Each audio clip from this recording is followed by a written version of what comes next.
السلام علیکم، آداب عرض ہے جی میرے پیارے پیارے لسنرز، کہیے کیا حال احوال ہیں، کیسے ہیں آپ سب؟ دعا ہے، امید ہے سب خیریت سے ہوں گے۔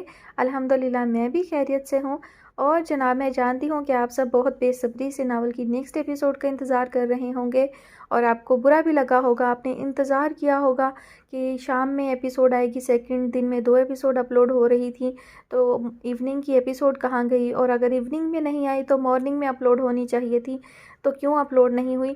تو جناب اس کی وجہ یہ ہے کہ مجھے ایسا لگا تھا کہ ایپیسوڈ جو ہیں وہ 2 ہو جائیں گے، اور 2 ہو بھی جاتی، لیکن میں نے سوچا کہ آپ کو لاسٹ ایپیسوڈ جو ہے وہ میگا ایپیسوڈ دینی چاہیے، تو اس وجہ سے میں نے اسے 2 ایپیسوڈ میں ڈیوائیڈ نہیں کیا، اور مجھے خود بھی اندازہ نہیں تھا کہ ایپیسوڈ جو ہے ابھی اینڈ ہونے والی ہے، ناول جو ہے وہ ختم ہو رہا ہے۔ میں کنٹینیو ریڈنگ کر رہی تھی، تو وہ مجھے آخر میں جا کر اندازہ ہوا جب میں نے ایک ایپیسوڈ ختم کی، تو مجھے لگا کہ یہ باقی جو بچی ہے یہ تو مکمل ایپیسوڈ ہوگی ہی نہیں، تو کیوں نہ اسے ایک ہی ایپیسوڈ بنا کر آپ لوگوں کے ساتھ شیئر کر دیا جائے۔ تو جناب صبر کا پھل میٹھا ہوتا ہے، تو اب آپ دیکھیے کہ آپ کے لیے جو ہے وہ اتنی لانگ ڈریشن کی جو ہے وہ لاسٹ میگا ایپیسوڈ میں نے ریڈی کر لی ہے۔ انتظار کروانے کے لیے معذرت خواہ ہوں، اور اب مزید باتیں کرنے کی بجائے ہم چلتے ہیں ناول کی جانب، لیکن اس سے پہلے ہم شکریہ ادا کریں گے نینا کا، جنہوں نے یہ ناول سجیسٹ کیا تھا۔ تو آپ کا بہت بہت شکریہ، آپ نے اتنا اچھا اتنا زبردست ناول جو ہے وہ ہمیں سجیسٹ کیا۔ نہیں معلوم نینا نے خود یہ ناول پہلے ریڈ کیا تھا، سنا تھا یا نہیں، لیکن بہت اچھی چوائس ہے۔ امید ہے کہ آپ آئندہ بھی اس قسم کے اچھے اچھے ناول جو ہیں وہ ہمیں سجیسٹ کریں گی۔ تو اب بڑھتے ہیں ہم ناول کی جانب۔ ناول جس کی فرمائش ہم سے کی تھی نینا نے، ناول کا نام ہے جو رکے تو کوہ کی رات ہم، مصنفہ ہیں انیسہ سید۔ آخری قسط۔ خود شناسی بہت بڑی نعمت ہے میرے عزیز، اور کیا تم جانتے ہو کہ یہ نعمت بہت کم لوگوں کو نصیب ہوتی ہے؟ ڈاکٹر رضا نے سادگی لوٹائی ہوئی کتاب کی کرمزی جلد پر درج سنہرے حروف پر انگلی پھیرتے ہوئے کہا۔ شاید، سعد نے مختصر جواب دیا، مگر اس نعمت سے بڑی ایک نعمت اور بھی ہے جو اس سے بھی کم لوگوں کو نصیب ہوتی ہے۔ ڈاکٹر رضا ہلکا سا مسکرائے۔ اور وہ نعمت کیا ہے؟ اس نے سر اٹھا کر سوال کیا۔ بندے کا خود اپنے سامنے یہ اعتراف کہ ہاں اسے خود شناسی حاصل ہو چکی ہے۔ اوہ ہاں، سعد نے پہلو بدلتے ہوئے کہا، لیکن کیا صرف خود اپنے سامنے کہ کسی اور کے سامنے بھی؟ جب بندہ خود اپنے سامنے اعتراف کرنے کی ہمت پکڑ لیتا ہے تو دوسروں کے سامنے اعتراف کرنے میں اسے حرج محسوس نہیں ہوتا، کیونکہ اس کا آئینہ دل شفاف ہو چکا ہوتا ہے۔ دوسروں سے ہم اپنے بغض، رنج، حسد اور رشک کی وجہ سے ہی تو کتراتے ہیں۔ جب دل کا آئینہ شفاف ہو جائے اور اس میں کوئی بال باقی نہ رہے تو گریز و فرار کی ضرورت ہی نہیں رہتی، ڈاکٹر رضا نے نرمی سے کہا۔ جواب میں وہ ان کی طرف غور سے دیکھتا رہا، بولا کچھ نہیں۔ پڑھ لی یہ کتاب کے بغیر پڑھے ہی لوٹا رہے ہو؟ ڈاکٹر رضا نے اس کا یہ انہماک توڑتے ہوئے کتاب اٹھا کر اس کی نظروں کے سامنے کی۔ پڑھ لی، اس نے مختصر جواب دیا۔ پھر انہوں نے سوالیہ نظروں سے دیکھا۔ پھر یہ کہ مجھے خوشی ہوئی آپ نے مجھے کتاب کے ذریعے واعظ، نصیحت اور تبلیغ کرنے کی کوشش نہیں کی۔ کیا تمہارا خیال تھا کہ میں ایسا کروں گا؟ ہاں بالکل، اس نے سچائی سے اعتراف کیا۔ لیکن میں مشکور ہوں کہ آپ جس نتیجے پر مجھے پہنچانا چاہتے تھے اس میں آپ کامیاب ہو گئے۔ ارے کس نے کہہ دیا کہ میں تمہیں کسی نتیجے پر پہنچانا چاہتا تھا؟ ڈاکٹر رضا چونکے۔ میرے دل نے کہا، وہ سکون سے بولا، اور آپ نے ایسا کر کے ٹھیک ہی کیا۔ میرے التباس ختم ہو گئے اور مجھے دھند کے اس پار کی چیزیں بھی نظر آنے لگیں۔ مثلاً کیا نظر آیا؟ وہ محظوظ ہوتے ہوئے بولے۔ مثلاً یہ کہ ذاتی دکھ کو اجتماع پر مسلط کر دینے کی خواہش کرنے والا انسان تنہا رہ جاتا ہے، کیونکہ اجتماع کو کب تک کسی کے ذاتی دکھ میں دلچسپی رہ سکتی ہے، اور یہ کہ خوشی، سکون اور آسائش کے لمحوں سے محظوظ ہوتے ہوئے ہم اندازہ نہیں کر پاتے کہ آنے والے لمحے ہمارے لیے کس احساس پر سے نقاب اٹھانے والے ہیں۔ خوب، اور یہ کہ دلیری یہ نہیں کہ آپ خود پر سے ہر خوشی حرام کر لو، دلیری یہ ہے کہ اپنے دکھ کی اذیت کے دنوں میں بھی دوسروں کی خوشی میں یوں شامل رہو جیسے یہ آپ کی اپنی خوشی ہے۔ بہت خوب، اور یہ کہ جب آپ پر اپنا آپ ظاہر ہو جائے تو اعتراف کر لو کہ ہاں مجھ میں یہ خامیاں ہیں اور بہت تھوڑی سی فلاں فلاں خوبیاں۔ خود شناسی، ڈاکٹر رضا نے برجستہ کہا۔ جی ہاں، خود شناسی، اس نے سر جھکا کر اعتراف کیا۔ خود شناسی ہر آئینے میں اپنی مرضی کا چہرہ نہیں دکھاتی۔ جی ہاں، خود شناسی ہر آئینے میں انسان کو خود اپنا چہرہ دکھاتی ہے، اور وہ بھی اتنا واضح کہ کچھ پوشیدہ نہیں رہتا۔ بس یا کچھ اور بھی، ڈاکٹر رضا کے چہرے پر ایسی مسکراہٹ تھی جیسے وہ بہت مطمئن ہو۔ بس اتنا ہی؟ گویا تم اس سے آگے کا سفر طے کرنے کو تیار ہو۔ اس سے آگے کا سفر؟ اس نے حیرت سے پوچھا۔ ہاں، وہ مسکرائے۔ صرف نظر کرنے سے لے کر درگزر کرنے تک کا سفر۔ وہ کٹھن سفر ہے۔ اس کے لیے جو زیادہ راہ درکار ہے شاید وہ میری دسترس میں نہیں، سعد نے سادگی سے کہا۔ حوصلہ، صبر، تحمل، نرمی، ڈاکٹر رضا مسکرا کر بولے۔ ذات راہ کچھ اتنا ناقابل حصول تو نہیں؟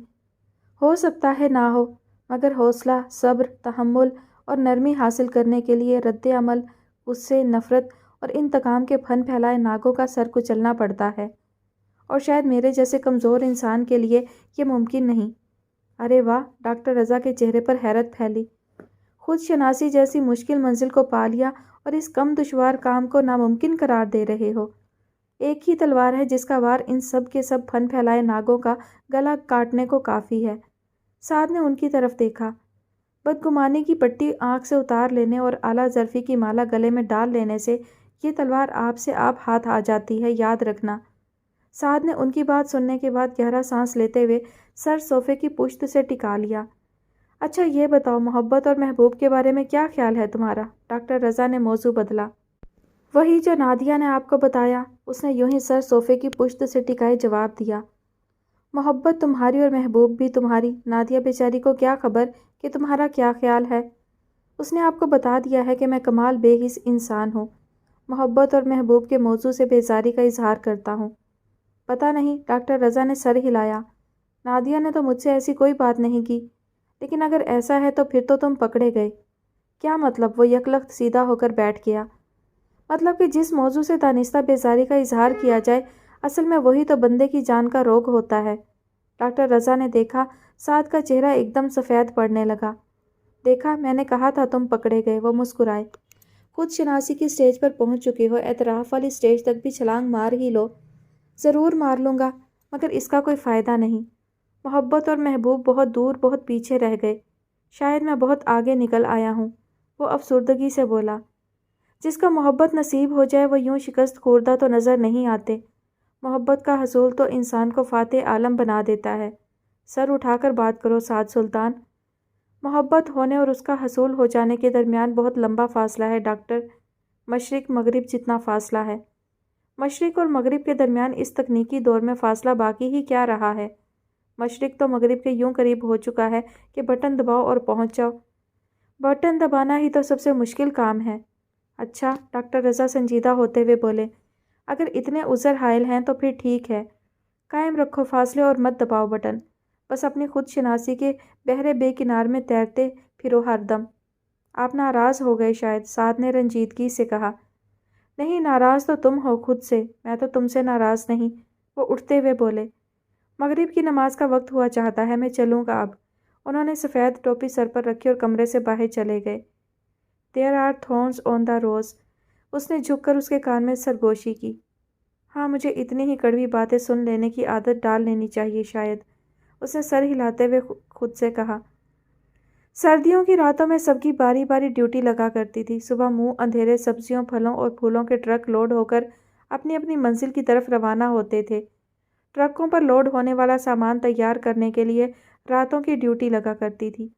اس کی کبھی بھی فرض کر کے یہ ڈیوٹی نہیں لگتی تھی، مگر اسے ڈیوٹی والوں کے ساتھ رات بھر جاگنا اور ان کی باتیں سننا بہت اچھا لگتا تھا۔ رات بھر سب چائے کے پیالے بھر بھر پیتے، اپنی گرم چادروں اور کھیسوں کو اپنے ارد گرد لپیٹتے، فرصت کی چند گھڑیاں ملنے پر ایک دوسرے کو اپنے بڑوں سے سنی کہانیاں، خود اپنی بیتیاں، ادھر ادھر سے کان میں پڑی خبریں سناتے، اور اسے یہ سب سننا بہت لطف دیتا تھا۔ ان میں سے چند حقہ بھی پیتے تھے۔ حقے کی کش لگا کر اس کی نہ اگلے کو پکڑانا یہ اشارہ ہوتا تھا کہ پچھلے والے کی کہانی ختم ہوئی، اب نئے جس کے ہاتھ میں تھی وہ کوئی بات سنائے گا۔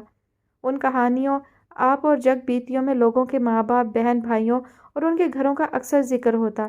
ان سب کی سننے کے بعد رات کے کسی پہر جب وہ اپنے گرم بستر میں لیٹ کر رضائی اپنے گرد لپیٹتا تو نیند آنے تک وہ انہی کہانیوں اور داستانوں پر غور کرتا رہتا تھا۔ ماں باپ، بہن بھائی اور گھر مختلف شکلوں اور حیولوں کی مانند اس کی نظروں کے سامنے آتے اور گزر جاتے۔ ایک رات ان کی شکل کچھ ہوتی اور اگلی رات کچھ اور۔ ان بنتی بگڑتی شکلوں کو دیکھتے ہوئے وہ کبھی کسی ایسی حتمی شکل سے خود کو مانوس نہیں کر پایا تھا جو شاید ان ماں باپ بہن بھائیوں یا اس گھر کی ہوتی جو اس کے ہوتے۔ خبریں میرے ابے کی مچھیں ہوں کہ نہ ہوں، پتہ نہیں میری ماں کے بال لمبے تھے یا چھوٹے۔ میرا اگر کوئی بھرا ہو تو میرے نالوں وڈا ہو کے چھوٹا۔ جو کوئی بہن ہے اور کبھی میں اس سے ملوں تو اسے میلے سے پلاسکٹ کی گلابی رنگ والی گڈی ضرور لے کر دیتا۔ خورے میری کوئی بہن ہے بھی کہ نہیں، اگر ہے تو اس کی شکل میرے ورگی ہے کہ کسی اور کے ورگی۔ پتہ نہیں میرے ماں پیو کا کوئی اپنا گھر بھی ہے کہ نہیں، کیا پتہ کرائے کے گھر میں رہتے ہوں یا مٹی کی کلی میں، پر جو بھی ہو وہ گھر ہو پتہ نہیں کیسا ہو۔ وہ تصور ہی تصور میں مختلف قسم کی شکلوں کو دیکھتا اور خود کو ان سے ایسوسیٹ کرنے لگتا، اور پھر صبح اٹھنے پر اپنی اس حرکت پر خود ہی دل میں ہنستا بھی۔ اللہ جانے اپنے ابے کی جو بھی شکل میری سمجھ میں آتی ہے وہ ہر پھر کے چودھری صاحب جیسی ہی کیوں ہوتی ہے، اور اماں کی ساری شکلیں بنتے بگڑتے بگڑتے آخر میں چودھرانی صابرہ بی بی جیسی کیوں بن جاتی ہے۔ لو دس بھلا، اگر میرے ماں پیو یہی ہوتے تو مجھے کی لوڑ تھی سوچنے کی کہ میرے ماں پیو کیسے ہوں گے شکل کے۔ وہ انہی خود کلامی اور مفروضوں کے ساتھ تصوراتی شکلیں گھڑتا بگاڑتا بڑا ہوا تھا۔ زندگی نے اپنا رخ بدلا، اس کے رنگ ڈھنگ بھی بدل گئے تھے، لیکن ابھی بھی فرصت اور تنہائی کے چند لمحے میسر آنے پر یہ اس کا پسندیدہ مشغلہ تھا۔ چودھری سردار اور شہر سے آئی اس پچھل پیری جیسی بی بی نے جو انکشاف چند ہفتے پہلے اس پر کیا تھا، اس کو مذاق پر معمور کرتے کرتے حالات اسے گندم میں رکھنے والی گولیاں کھانے کی طرف لے گئے تھے۔ موت کے فطری خوف نے اسے ان زہریلی گولیوں سے بچا کر اس روز ایک نئی حقیقت کے سامنے لا بٹھایا تھا۔ اس کے سامنے بادشاہوں کسی آن بان والا ایک خوش شکل خوش لباس شخص بیٹھا تھا جو اپنی وضاحت سے بڑا امیر کبیر دکھائی دیتا تھا، پڑھا لکھا اور آن بان والا۔ اسے دیکھ کر کھاری کو چودھری سردار کے وہ مہمان یاد آنے لگے تھے جو سگریٹ کے بجائے سگار پیتے تھے، چائے کے بجائے کافی اور وہ بھی دودھ کے بغیر والی بنواتے تھے، جو بڑی بڑی شاندار گاڑیوں میں بیٹھ کر چودھری صاحب کے ساتھ سیر پر نکلتے تھے تو پیچھے اپنے کمروں اور ہر اس صوفے کرسی میں جس پر بیٹھ کر جاتے تھے اپنی خوشبوئیں چھوڑ جاتے تھے، جو بے تکلف فارم ہاؤس کے سوئمنگ پول میں تیرتے ہوئے کبھی اپنے ساتھ آئی عورتوں سے جو پول کے کنارے رکھی چھتری لگی کرسیوں پر بیٹھی ہوتی یا پھر کبھی اسی سوئمنگ پول میں نہا رہی ہوتی انگریزی زبان میں باتیں کرتے تھے، اور جنہیں دیکھ کر کھاری اللہ تیری شان دل میں پکارتا آگے گزر جاتا تھا۔ ویسا ہی یہ شخص اس کے سامنے بیٹھا تھا اور چودھری صاحب اسے پہیلی بجھوا رہے تھے، پوچھو ذرا کھاری یہ صاحب کون ہے؟ اور اس کے ہار مان لینے پر چودھری صاحب ہی اسے بتا رہے تھے کہ وہ شخص اس کا سگا باپ تھا، اس کا یعنی محمد افتخار احمد کا، جس نے اپنے باپ کے تصوراتی حیولوں میں بھی کبھی ایسے باپ کو دیکھنے کی جرت نہیں کی تھی۔ ویسا باپ اس کے سامنے بیٹھا تھا اور توقع، امید اور خوف نظروں میں سمیٹے اس کی طرف دیکھ رہا تھا۔ اس نے چودھری صاحب کی بات سن کر سر اٹھا کر ان کی طرف دیکھا اور انکار میں یوں سر ہلایا تھا جیسے اسے ان کی بات سمجھ میں نہ آئی تھی۔ کھاری میرے پتر، اٹھ کر بلال صاحب سے مل، یہ تیرے والد صاحب ہیں، تیرے اپنے سگے والد صاحب۔ اور چودھری جی ہونتے اینا رولا پی گیا ہر پاسے کہ بابے دین محمد نے مینوں گولیاں دینیاں بھی نہیں۔ اس کے دل نے ایک دم دہائی مچا دی اور خود اس نے چودھری صاحب کی طرف یوں دیکھا جیسے ان کی بصارت ذوف کا شکار ہو رہی ہو۔ تجھے یقین نہیں آ رہا نہ جھلیا؟ چودھری صاحب نے اس کے قریب بیٹھ کر پیار سے اس کی گردن کے گرد اپنا بازو پھیلاتے ہوئے اسے اپنے ساتھ لگا لیا اور پھر سرگوشی کے سے انداز میں اسے ایک کہانی سنانے لگے، ایسی کہانی جو سردیوں کی راتوں میں جاگ کر ڈیوٹی دینے والوں کی کہانیوں سے بالکل مختلف تھی۔ میں نہیں مانتا کہ انسان کی ٹرانسفارمیشنز اچانک ہو جاتی ہے، سب فضول باتیں ہیں۔ انسان کے لاشعور میں کچھ چیزیں تعصب کی طرح موجود ہوتی ہیں، اور حقیقت تو یہ ہے کہ لاشعوری ہی ہماری زندگی کے بہت سے فیصلوں میں کار فرما ہوتا ہے۔ چندر شیکھر نے کافی کا گھونٹ حلق سے اتارنے کے بعد کہا، تمہارا مطلب ہے نادیہ کے لاشعور میں ہی مذہب کے کھانے میں اسلام کی تقلید موجود تھی؟ سعد نے دلچسپی سے اسے دیکھتے ہوئے کہا۔ 100%، چندر شیکھر نے پورے یقین کے ساتھ کہا۔ اور تم نے دیکھا لاشعور فیصلہ کرنے میں کیسا کار فرما ہوا؟ سعد نے سر ہلایا اور پھر سوالی انداز میں چندر شیکھر کی طرف دیکھنے لگا۔ کیا خیال ہے اگر نادیہ کے ذہن میں کسی ایک راستے کا انتخاب کرنے کا خیال ہی نہ آتا؟ اگر ایسا ہوتا تو اس کا لاشعور کیا کرتا؟ نادیہ ان لوگوں میں شامل ہے جن کی روح کسی ایک راستے پر لگ جانے سے پہلے بے چین رہتی ہے۔ اسے اس راستے کا انتخاب کرنا ہی کرنا تھا، جلد یا بدیر۔ چندر شیکھر نے اس بار بھی پورے یقین کے ساتھ جواب دیا۔ میں تمہیں بتاؤں، پھر اس نے سعد کی طرف دیکھا۔ جب لندن آنے سے پہلے اس نے مجھ سے ذکر کیا کہ وہ خواب میں ایک سراب دیکھتی ہے جس کی شکل واضح نہیں، مگر وہ ایک ایسی عمارت کی مانند ہے جس کے گنبد صاف دکھائی دیتے ہیں۔ اسی وقت مجھے یقین ہو چکا تھا کہ نادیہ اس راستے پر چلنے والی تھی۔ مندروں کی سیڑھیوں، شلوک اور بھجن پڑھنے کی آوازوں، گرجاؤں کی گھنٹیوں اور مسجدوں سے آنے والی اذان کی آوازوں میں سے کسی ایک کا اسے انتخاب کرنا ہی کرنا تھا۔ اس کے خواب والے سراب کے گنبد کلیساؤں، مندروں اور گردواروں کی چھتوں پر نظر آتے خدوخال سے مختلف شکل رکھتے تھے۔ وہ اپنے باپ کے وطن اور باپ کی زبان سے محبت نہیں، عشق کرتی تھی۔ اسے باپ کے اوریجن کی طرف بڑھنا ہی تھا۔ جب ہی تو یہاں آنے کے بعد جب اس نے اپنی کیفیات مجھے میل کرنی شروع کی تو مجھے بڑی خوشی ہوتی۔ اس کی بے چین روح نے اپنا ویژن حاصل کر لیا تھا۔ اس میں کوئی شک نہیں کہ وہ بہت خوش قسمت ہے۔ سعد حیرت سے چندر شیکھر کی طرف دیکھتے ہوئے اس کی بات سن رہا تھا۔ کچھ دیر اس کی گفتگو کے سحر میں ڈوبے رہنے کے بعد وہ مسکرا دیا۔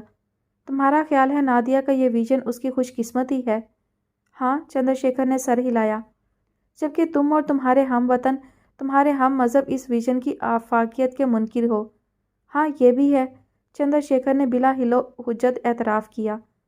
کیا تمہارا دل اس کی آفاقیت اور عالمگیری پر یقین کر لینے کو نہیں چاہتا؟ دل کے چاہنے پر میں نے کبھی غور نہیں کیا، چندر شیکھر نے سڑک پر چلنے والی گاڑیوں کی طرف دیکھتے ہوئے کہا۔ وہ دونوں اس وقت ایک روڈ سائڈ کیفے کے باہر رکھی کرسیوں پر بیٹھے تھے، لیکن میری نظر تعصب سے بہرحال بچی ہوئی ہے۔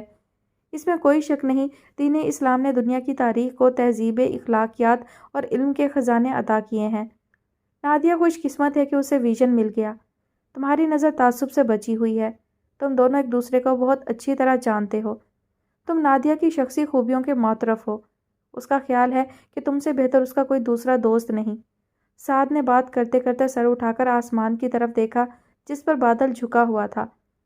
گیلا اور میلا لندن ایک مرتبہ پھر بھیگنے جا رہا تھا۔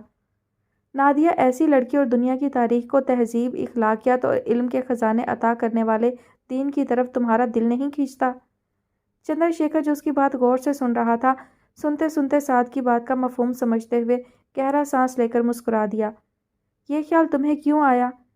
اس لیے کہ میں نادیہ کا بھائی ہوں اور میرا دل چاہتا ہے کہ میری بہن کٹھنائیوں سے بھری گزرگاہ پر چلتے چلتے آسانیوں سے سجی شاہراہ پر جا نکلے۔ سعد نے مبہم سی بات کی۔ چندر شیکھر نے سر ہلایا اور ایک بار پھر سڑک پر دوڑنے والی گاڑیوں کی طرف دیکھنے لگا۔ میں نے ابھی تمہیں بتایا کہ انسان کے لاشعور میں کچھ چیزیں تعصب کی طرح موجود ہوتی ہیں، یوں جیسے گھٹی میں چٹا دی گئی ہوں۔ میرا بھی عجیب ہی معاملہ ہے۔ وہ رک کر ہنسا۔ میں کسی بھی مذہب کی تقلید نہیں کرتا، مجھے لا دین کہلانا اچھا لگتا ہے، لیکن پھر بھی جہاں کہیں مندر میں بجنے والی گھنٹیوں کی آوازیں میرے کان میں پڑتی ہیں، جب بھی کہیں بھجن پڑھتی ناریاں اور شلوک سناتے پنڈت نظر آ جاتے ہیں، میرا دل آپ سے آپ ہی خود کو ان سے ریلیٹ کرنے لگتا ہے۔ حالانکہ یہ وہ آوازیں ہیں جن سے میں نے اپنے بچپن ہی سے بچنے کی کوشش کی۔ مندر جانے کے لیے تیار اپنی ماں سے انگلی چھڑا کر میں گھر کے دروازوں کے پیچھے، سیڑھیوں کے نیچے اور غسل خانوں کے اندر چھپ جایا کرتا تھا، کیونکہ مجھے پنڈتوں اور بھگوانوں کے مختلف اشکال کو دیکھ کر کچھ ہونے لگ جاتا تھا۔ میں مذہب سے ہمیشہ سے باغی رہا ہوں، مگر لاشعور میں بیٹھا تعصب جو گھٹی میں مجھے چٹا دیا گیا ہے، مجھے خود کو اس سے ایسوسیٹ ہونے سے بچنے نہیں دیتا، اور شاید زندگی بھر نہ بچنے دے۔ یہی حقیقت میرے اور نادیہ کے درمیان ایک بہت بڑا خلا ہے جس کو پاٹنا مشکل ہے۔ ہندو، مسلم، ہندوستانی، پاکستانی۔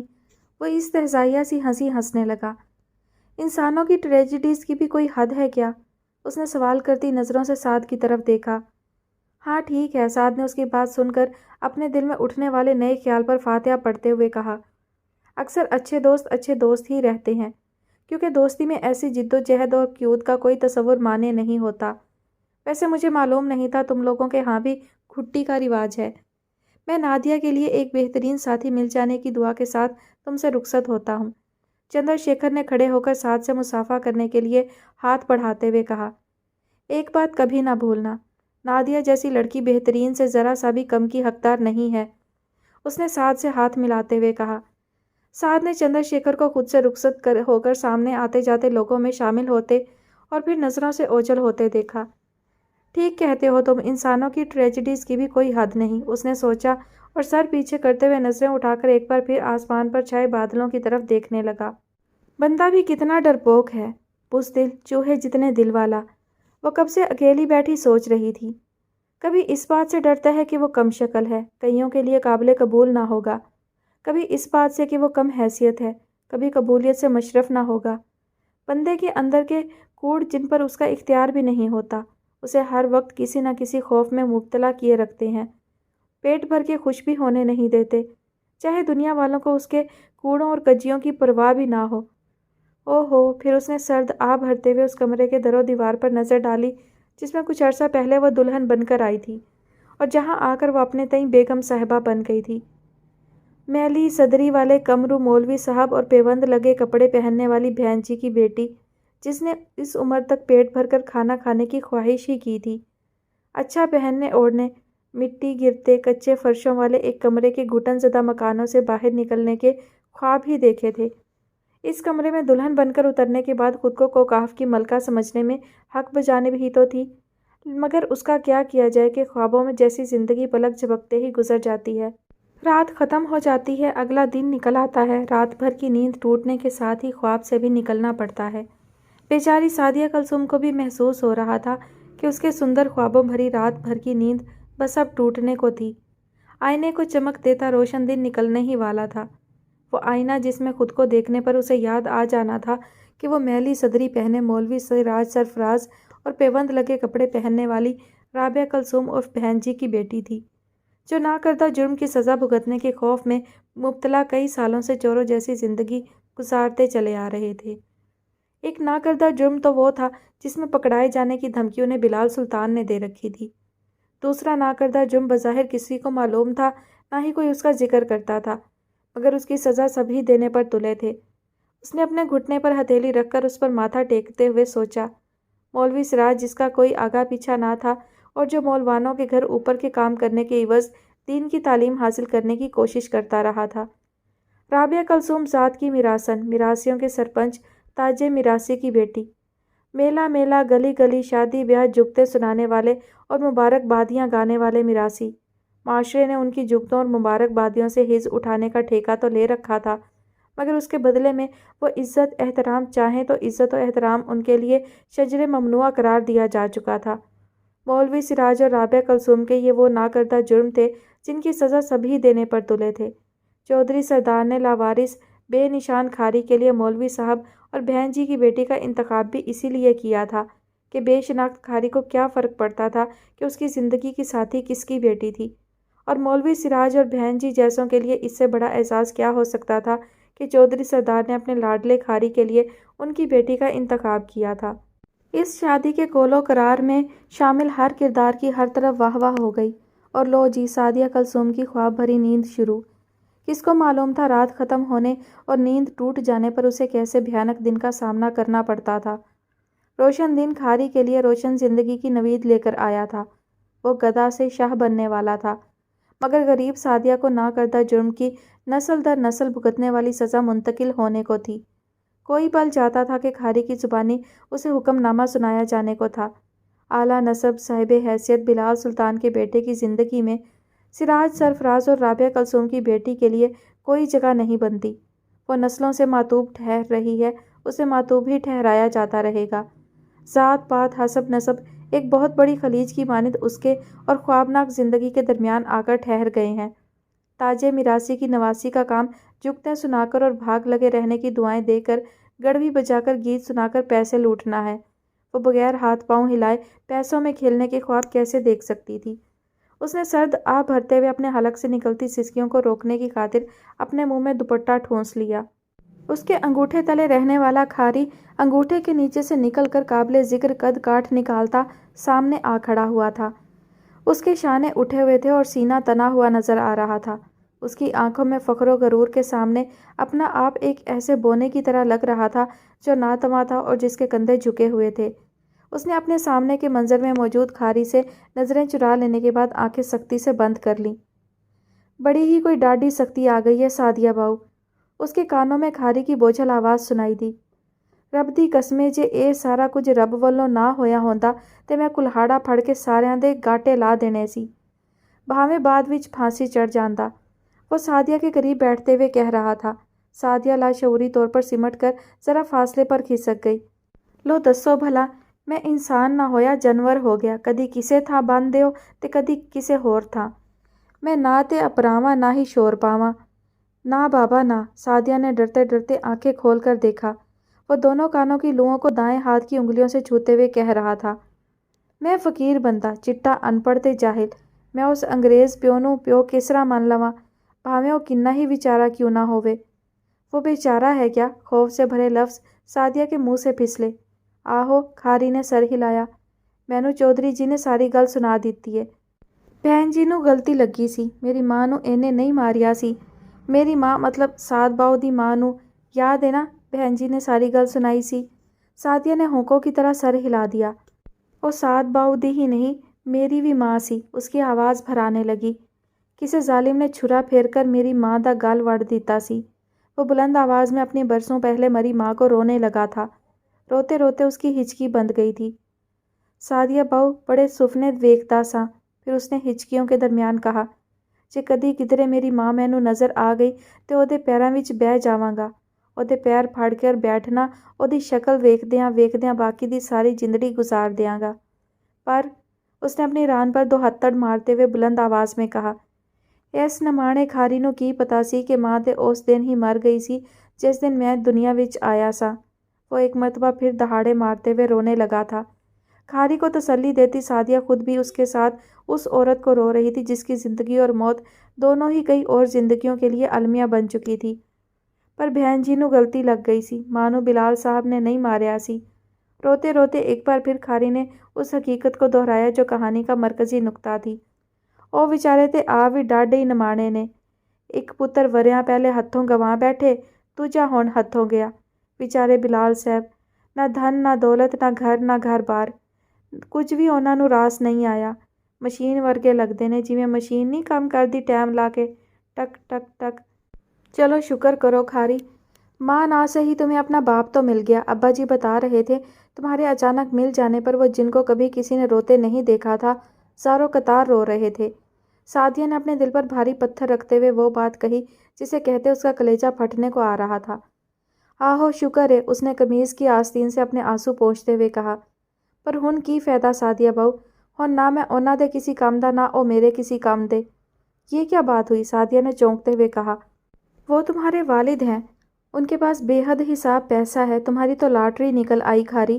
اب تم آئندہ کی زندگی بہت اچھی گزارو گے، فارم ہاؤس اور چودھری صاحب کی چاکری سے آزاد ہو جاؤ گے، پینٹ کوٹ پالش شدہ مہنگے جوتے پہن کر قیمتی ترین گاڑیوں میں گھوما کرو گے۔ تمہارے والد دنیا کی ہر نعمت تمہارے قدموں میں ڈھیر کر سکتے ہیں۔ وہ کسی بہت امیر کبیر اونچی حیثیت والے باپ کی بیٹی سے تمہاری شادی کروا دیں گے، پھر تم بالکل صاحب لگو گے، صاحب۔ جب کبھی یہاں گاؤں آؤ گے لوگ دور ہی سے تمہیں دیکھ کر سلام کیا کریں گے۔ سعدیہ کو خود بھی اندازہ نہیں تھا کہ یہ سب باتیں کرنے سے پہلے اس نے اپنے دل پر جو پتھر رکھا تھا اس کا وزن کتنا تھا۔ اوئے اللہ دا واسطہ ہے سعدیہ باؤ، کھاری کو جیسے ڈنک لگا تھا۔ وہ اچھل کر پیچھے ہوا۔ کہو جیاں گلاں کرن لگ پئے ہو؟ اللہ نہ کرے جے میں پینٹ کوٹ پا کے گڈیاں چلاواں، توبہ توبہ توبہ، 1000 واری توبہ۔ اس نے کانوں کو ہاتھ لگاتے ہوئے کہا۔ تے سعدیہ باؤ وچ کی خرابی ہے جے میں امیر کبیر پیو صاحب دی بیٹی نال ویاہ کراں؟ میں تے اللہ دا شکر ہے پہلے ہی شادی شدہ۔ نہیں کھاری، سعدیہ نے افسردگی سے کہا، تمہارے والد مجھے کبھی بھی تمہاری بیوی کی حیثیت سے قبول نہیں کریں گے۔ تم نہیں جانتے وہ میرے ابا جی اور اماں کو کس نظر سے دیکھتے ہیں۔ ابا جی بیچاروں کا تو دنیا میں شاید ہے ہی کوئی نہیں، اماں میراثیوں کی اولاد ہیں۔ تمہارے والد کی حیثیت بہت اونچی ہے، وہ تو سوچ بھی نہیں سکتے ہوں گے کہ قسمت ان کے ساتھ ایسا ظالمانہ مذاق کرے گی جو ان کے کسی بیٹے کا رشتہ ابا جی اور اماں کی بیٹی سے جڑ گیا ہوگا۔ کیا گلاں کر رہے ہو سعدیہ باؤ؟ کھاری رونا دھونا بھول گیا۔ بلال صاحب نے تے چودھری صاحب دا بڑا شکریہ ادا کیتا ہے کہ انہاں نے میری شادی بہن جی تے مولوی جی دی بیٹی نال کرا دتی۔ وہ کہندے ایسی تربیت کوئی ہور نہیں کر سکدا اپنی دھی دی۔ سعدیہ کا منہ حیرت سے کھلے کا کھلا رہ گیا۔ او تے تہانوں ملن واسطے ادھر آن ہی لگے نے، وہ کہہ رہا تھا۔ تے جے او اس تے راضی نہ بھی ہوندے تے تساں سعدیہ باؤ کھاری نوں اتنا ہی ہولا سمجھ لیا سی؟ پیسے والے ابا جی ویکھ کے کھاری نے اکھاں متھے تے رکھ لینیاں۔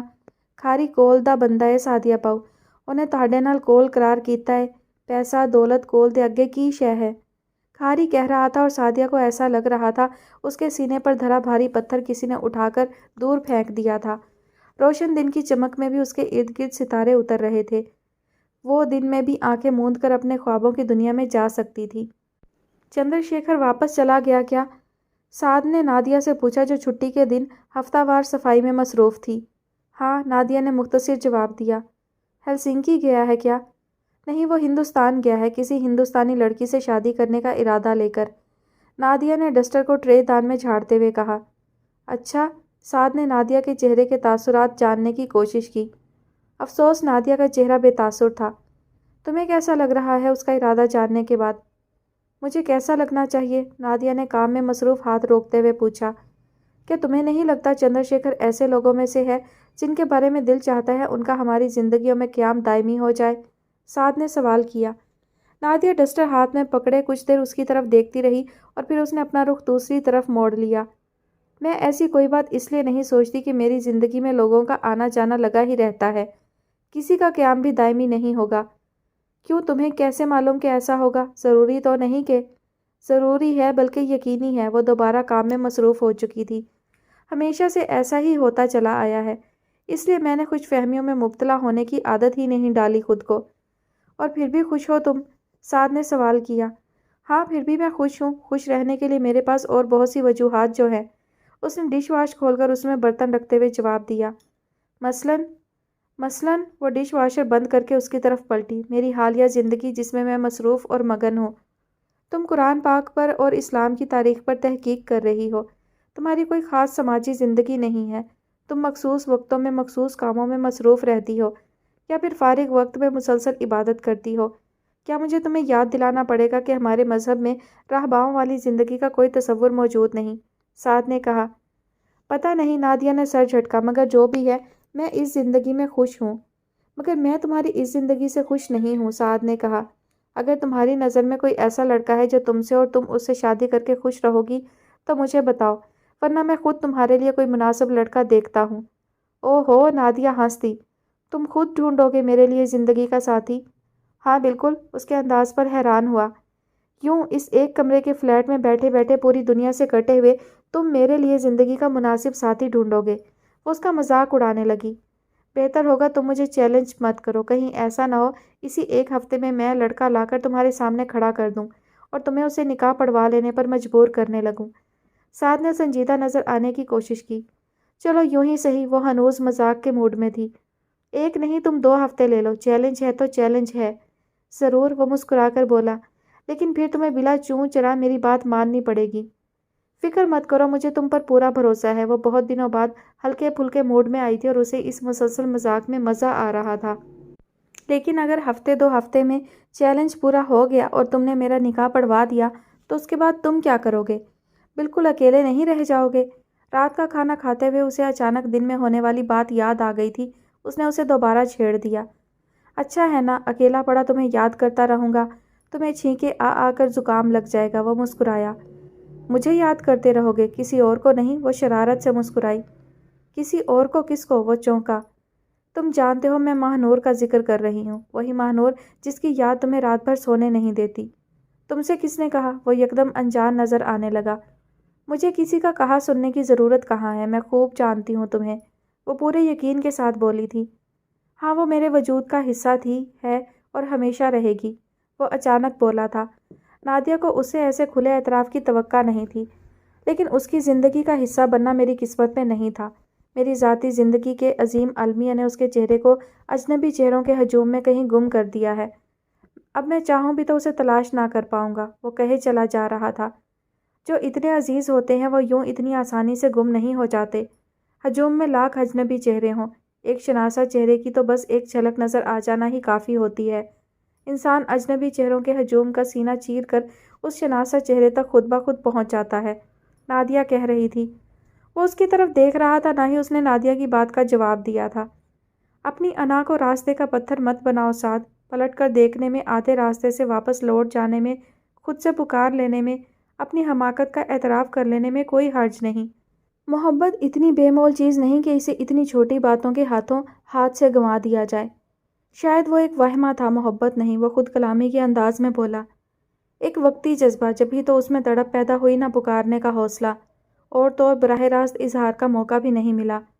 شاید وہ محبت تھی ہی نہیں، شاید وہ محض وہمہ تھا، اس نے نادیہ کی طرف دیکھتے ہوئے کہا۔ اپنے دل پر ہاتھ رکھ کر کہو ذرا کہ وہ واہمہ تھا محض، نادیہ نے کہا۔ آج مجھے یہ بتا ہی دو کہ ڈیڈی والے انکشاف نے تمہیں زیادہ مغلوب کیا یا ماہ نور کو کھو دینے کے احساس نے؟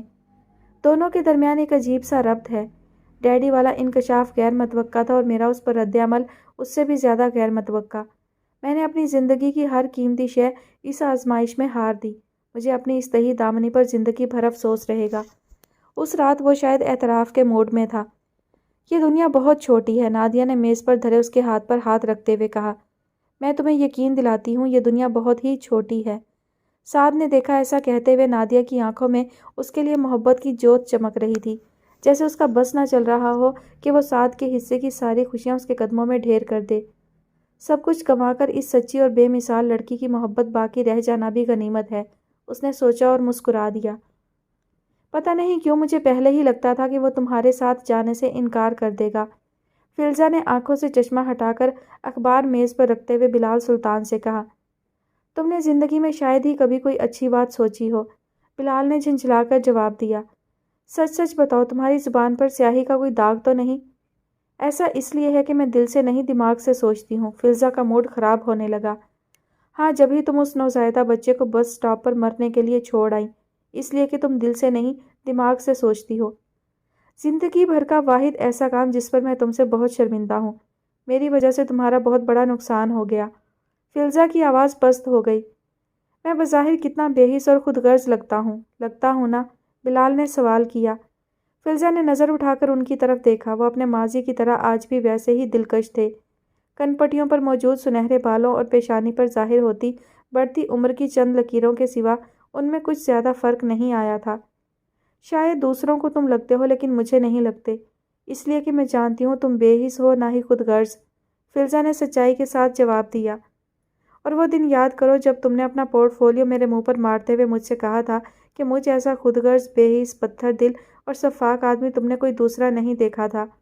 بلال ہلکا سا مسکرائے۔ ان کی مسکراہٹ میں عجیب سی اداسی تھی۔ ہاں، فلزہ کی نظروں کے سامنے وہ منظر گھوم گیا۔ اس لیے کہ اس وقت شاید میرا ویژن خاصا امیچور تھا۔ کیا اب تمہارا ویژن میچور ہو چکا ہے؟ بلال نے سوال کیا۔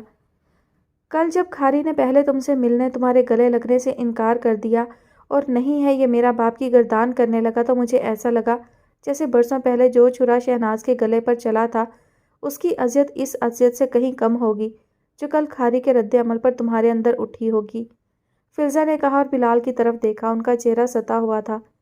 اس نے غور کیا، ایک رات کے اندر اندر ہی ان کی آنکھوں کے گرد سیاہ ہلکے سے بن گئے تھے۔ تم اگر سعد کا وہ پیغام پڑھ لو جو اس نے جانے سے پہلے میرے نام لکھا تھا تو شاید تمہیں لگے اس کے رد عمل میں جو اذیت میرے اندر اتری تھی وہ اس سے کہیں زیادہ تھی جو کھاری کے رد عمل سے ہوئی۔ کھاری تو مجھ سے ناواقف تھا، سعد کو تو میں نے اپنے ہاتھوں سے پالا تھا، وہ تو قدم قدم پر میرے ساتھ رہا تھا۔ چودھری سردار کی ادھوری انفارمیشن، تمہاری ادھوری پینٹنگز اور ماہنور کی خالاؤں کی ادھوری گفتگو، سب ادھورے میں سے ایک مکمل نتیجہ اخذ کرنے میں اس نے زیادہ دیر نہیں لگائی، اور اس مکمل نتیجے کے ذریعے اسے مجھ سے بدظن ہونے میں اس سے بھی کم وقت لگا۔ میں تو اس بدظنی کا سامنا کرنے کے بعد بھی زندہ رہا۔ وہ تلخی سے مسکرائے۔ ثابت ہوا کہ میں واقعی خاصا بے حس اور بے نیاز ہوں۔ سعد تم سے جتنی شدید محبت کرتا ہے یہ رد عمل اسی محبت کا مظہر ہے۔ ایک انتہا کا فطری رد عمل دوسری انتہا ہے۔ کیا تمہیں اس انتہا کو دیکھ کر تسلی نہیں ہوئی کہ اس کی تم سے محبت کی شدت کیا ہے؟ فلزہ نے کہا۔ میرے اسٹوڈیو کو دیکھنے کی خواہش میں تمہیں جاننے کی خواہش چھپی تھی۔ میرے اسٹوڈیو میں موجود تمہارے چہرے کا وہ ادھورا مجسمہ جو میں نے کسی زمانے میں بنایا تھا، اسے دیکھنے کی خواہش میں اس نے اپنا ہاتھ زخمی کر دیا۔ تمہیں جان لینے کے جنون نے اسے میری مڈ نائٹ ان ہیون والی پینٹنگ مجھ سے مانگ لینے پر مجبور کیا۔ کیا اس سارے عمل میں تمہیں اس کی تم سے محبت کی شدت نظر نہیں آئی؟ مگر اس کا نتیجہ کیا نکلا؟ جان لینے کا جنون نفرت کے خونی سمندر میں جا کر ڈوب مرا۔ ایک انتہا دوسری انتہا کی طرف اتنی تیزی سے مڑی کہ اس نے درمیان میں رک کر مجھے کسی کٹہرے میں کھڑا کرنے کی زحمت بھی گوارا نہیں کی۔ بلال کے چہرے پر کرب تھا۔ فلزہ کو سمجھ نہیں آیا وہ بلال کی کس بات کا جواب کیا دے۔ ثابت ہوا کہ مجھ سے زیادہ ناکام کوئی دوسرا شخص دنیا میں نہ ملے شاید۔ میں نے سعد کو جس کرب سے بچانے کے لیے اسے اس کی ماں کے تذکرے سے دور رکھا، اس کرب نے اسے کسی اور ہی رنگ میں آ لیا۔ میں نے اپنی اس بیٹی سے جس کی ماں اسے مجھ سے یہ کہہ کر چھین کر لے گئی کہ وہ میری بیٹی ہی نہیں، جدائی اس لیے گوارا کر لی کہ بیٹی ماں کے جھوٹ اور سچ کے درمیان پس کر خود اپنے آپ سے نفرت نہ کرنے لگ جائے۔ میری وہی بیٹی نہ ماں کی رہی نہ میری، اب نہ جانے کہاں کس حال میں جیتی ہوگی۔ اوہ فلزا چونکی، وہ کون تھی؟ تھی ایک، بلال نے سر جھکاتے ہوئے کہا۔ انسان خطا کا پتلا ہے۔ اس بچی کی ماں نے دعویٰ کیا کہ وہ میری بچی ہی نہیں تھی۔ میری مردانگی کے لیے اس سے بڑی چوٹ اور کیا ہو سکتی تھی؟ میں نے اسے بچی لے جانے دی، حالانکہ میں سچ یا جھوٹ ماننے کے لیے بہت سے طریقے اپنا سکتا تھا، مگر میں پہلے ہی ایک بن ماں کا بچہ پال رہا تھا۔ بن ماں کی ایک اور بچی پالنے کا حوصلہ اس احساس کے ساتھ نہ کر پایا کہ ہو سکتا ہے اس کی ماں کا دعویٰ سچا ہو۔ اس دعوے نے دنیا کے ہر رشتے سے میرا اعتبار ختم کر دیا تھا۔ میں نے خود پر بے حسی کی چادر اوڑھ لی۔ میں نے یقین کر لیا کہ دنیا میں میرے لیے حادثوں اور سانحوں کے سوا کچھ اور رکھا ہی نہیں تھا، اسی لیے میں نے ہر ہو جانے والی چیز کو ہو جانے دیا، ہر چیز سے نظر پھیر لی اور خود کو حیثیت کے قلعے کے حصار میں بند کر لیا۔ آج یاد کرنے بیٹھتا ہوں تو سوچتا ہوں اس بچی کے ساتھ میں نے ایسا کیوں ہونے دیا۔ بھولے سے بھی کوئی واقعہ ایسا یاد نہیں آتا جو اس کی پیدائش سے پہلے اس کی ماں کی کسی بے وفائی کا شک ڈالتا ہو، لیکن میں نے خود کو اولاد کے معاملے میں اتنا بدقسمت تسلیم کر لیا تھا کہ ہر انہونی کو ہو جانے دیا اور وہ بچی خود سے جدا کر ڈالی۔ اوہ میرے خدا، فلزا پریشان ہوتے ہوئے بولی۔ اب کہاں ہے وہ؟ پتہ نہیں، وہ ٹرانس کی کیفیت میں بولے۔ سعد کا اس کے ساتھ رابطہ رہتا تھا اور وہ مجھے بتانے کی کوشش بھی کیا کرتا تھا، مگر میں یوں سنتا جیسے وہ کسی نامعلوم اجنبی کا ذکر کر رہا ہو۔ کیوں؟ اس لیے کہ میرا دل اس کو تسلیم کرنے پر مائل ہی نہیں ہوتا تھا۔ میں اس کی ماں کے دعوے کو بھلا ہی نہ پاتا تھا۔ انسان کی خود ساختہ انا اس سے ایسی حماقتیں نہ کروائے تو کیا وہ ایسا ہی خسارے میں رہے ہمیشہ جیسے میں رہا؟ اور اب یہ کھاری۔ فلزا کو بلال کا دکھ اپنے دل پر چھاتا محسوس ہوا۔ یہ تمہارے ساتھ جانے سے انکاری ہے کیونکہ تم اسے اجنبی لگتے ہو۔ وہ اس ماحول، اسی فضا سے مانوس ہے۔ وہ یہاں سے کہیں اور جانا نہیں چاہتا۔ وہ ایسا نہ کرتا تو مجھے حیرت ہوتی، بلال نے سپاٹ لہجے میں کہا۔ وہ جو کہہ رہا ہے ٹھیک کہہ رہا ہے، مگر شکر ہے اس نے وہ نہیں کیا جس کی مجھے توقع تھی۔ کل رات وہ میرے گلے لگا، میرے سینے پر سر رکھ کر بیٹھا رہا۔ اس نے میری پیشانی اور میرے ہاتھ چومے، میرے گھٹنے دبائے اور مجھے ابا جی کہہ کر پکارا۔ ایسے تو کبھی سعد نے بھی نہیں کیا۔ برسوں بعد مجھے لگا جیسے میرے اندر بھڑکتی آگ پر ٹھنڈے پانی کے قطرے گر رہے ہوں، میرے بے چین وجود میں سکون کی ٹھنڈک اتر رہی ہو۔ مگر تمہیں اسے دیکھ کر افسوس تو ہوتا ہوگا، تم بھول کر بھی کبھی اپنے بیٹے کو ایسا نہ دیکھنا چاہتے جیسا وہ بن چکا ہے۔ میں نے کہا نا، ہر چیز کا اختیار اللہ نے اپنے ہاتھ میں رکھا ہے۔ ایسا نہ ہوتا تو انسان تو بڑی ہی سرکش اور بے مہار مخلوق ہے، بلال نے اپنی آنکھوں پر ہاتھ رکھتے ہوئے کہا۔ اور کھاری کی دلہن جو مولوی صاحب اور رابعہ کی بیٹی ہے، تم رابعہ کی فیملی کے متعلق کچھ مشکوک ہونا؟ فلزا ان سے ہر سوال اس روز ہی کر لینے پر تلی ہوئی تھی۔ وہ بھی میرا الوژن تھا۔ ذات اور حسب نسب نہ تو انسان نے خود بنائے، نہ ہی خود بنانے کا اختیار اس کے پاس ہے، لیکن پھر بھی انسان نے انہیں اپنے لیے فخر اور شرم کا ذریعہ بنا لیا۔ میرا کیا کمال ہے کہ میرا تعلق ایک اعلیٰ نسب خاندان سے ہے، اور رابعہ کا کیا قصور ہے کہ وہ اس خاندان سے ہے جسے معاشرے نے پکڑ کر استہزاء کا نشانہ بنا رکھا ہے۔ افسوس میں رابعہ کے لیے ایسا سوچتا رہا۔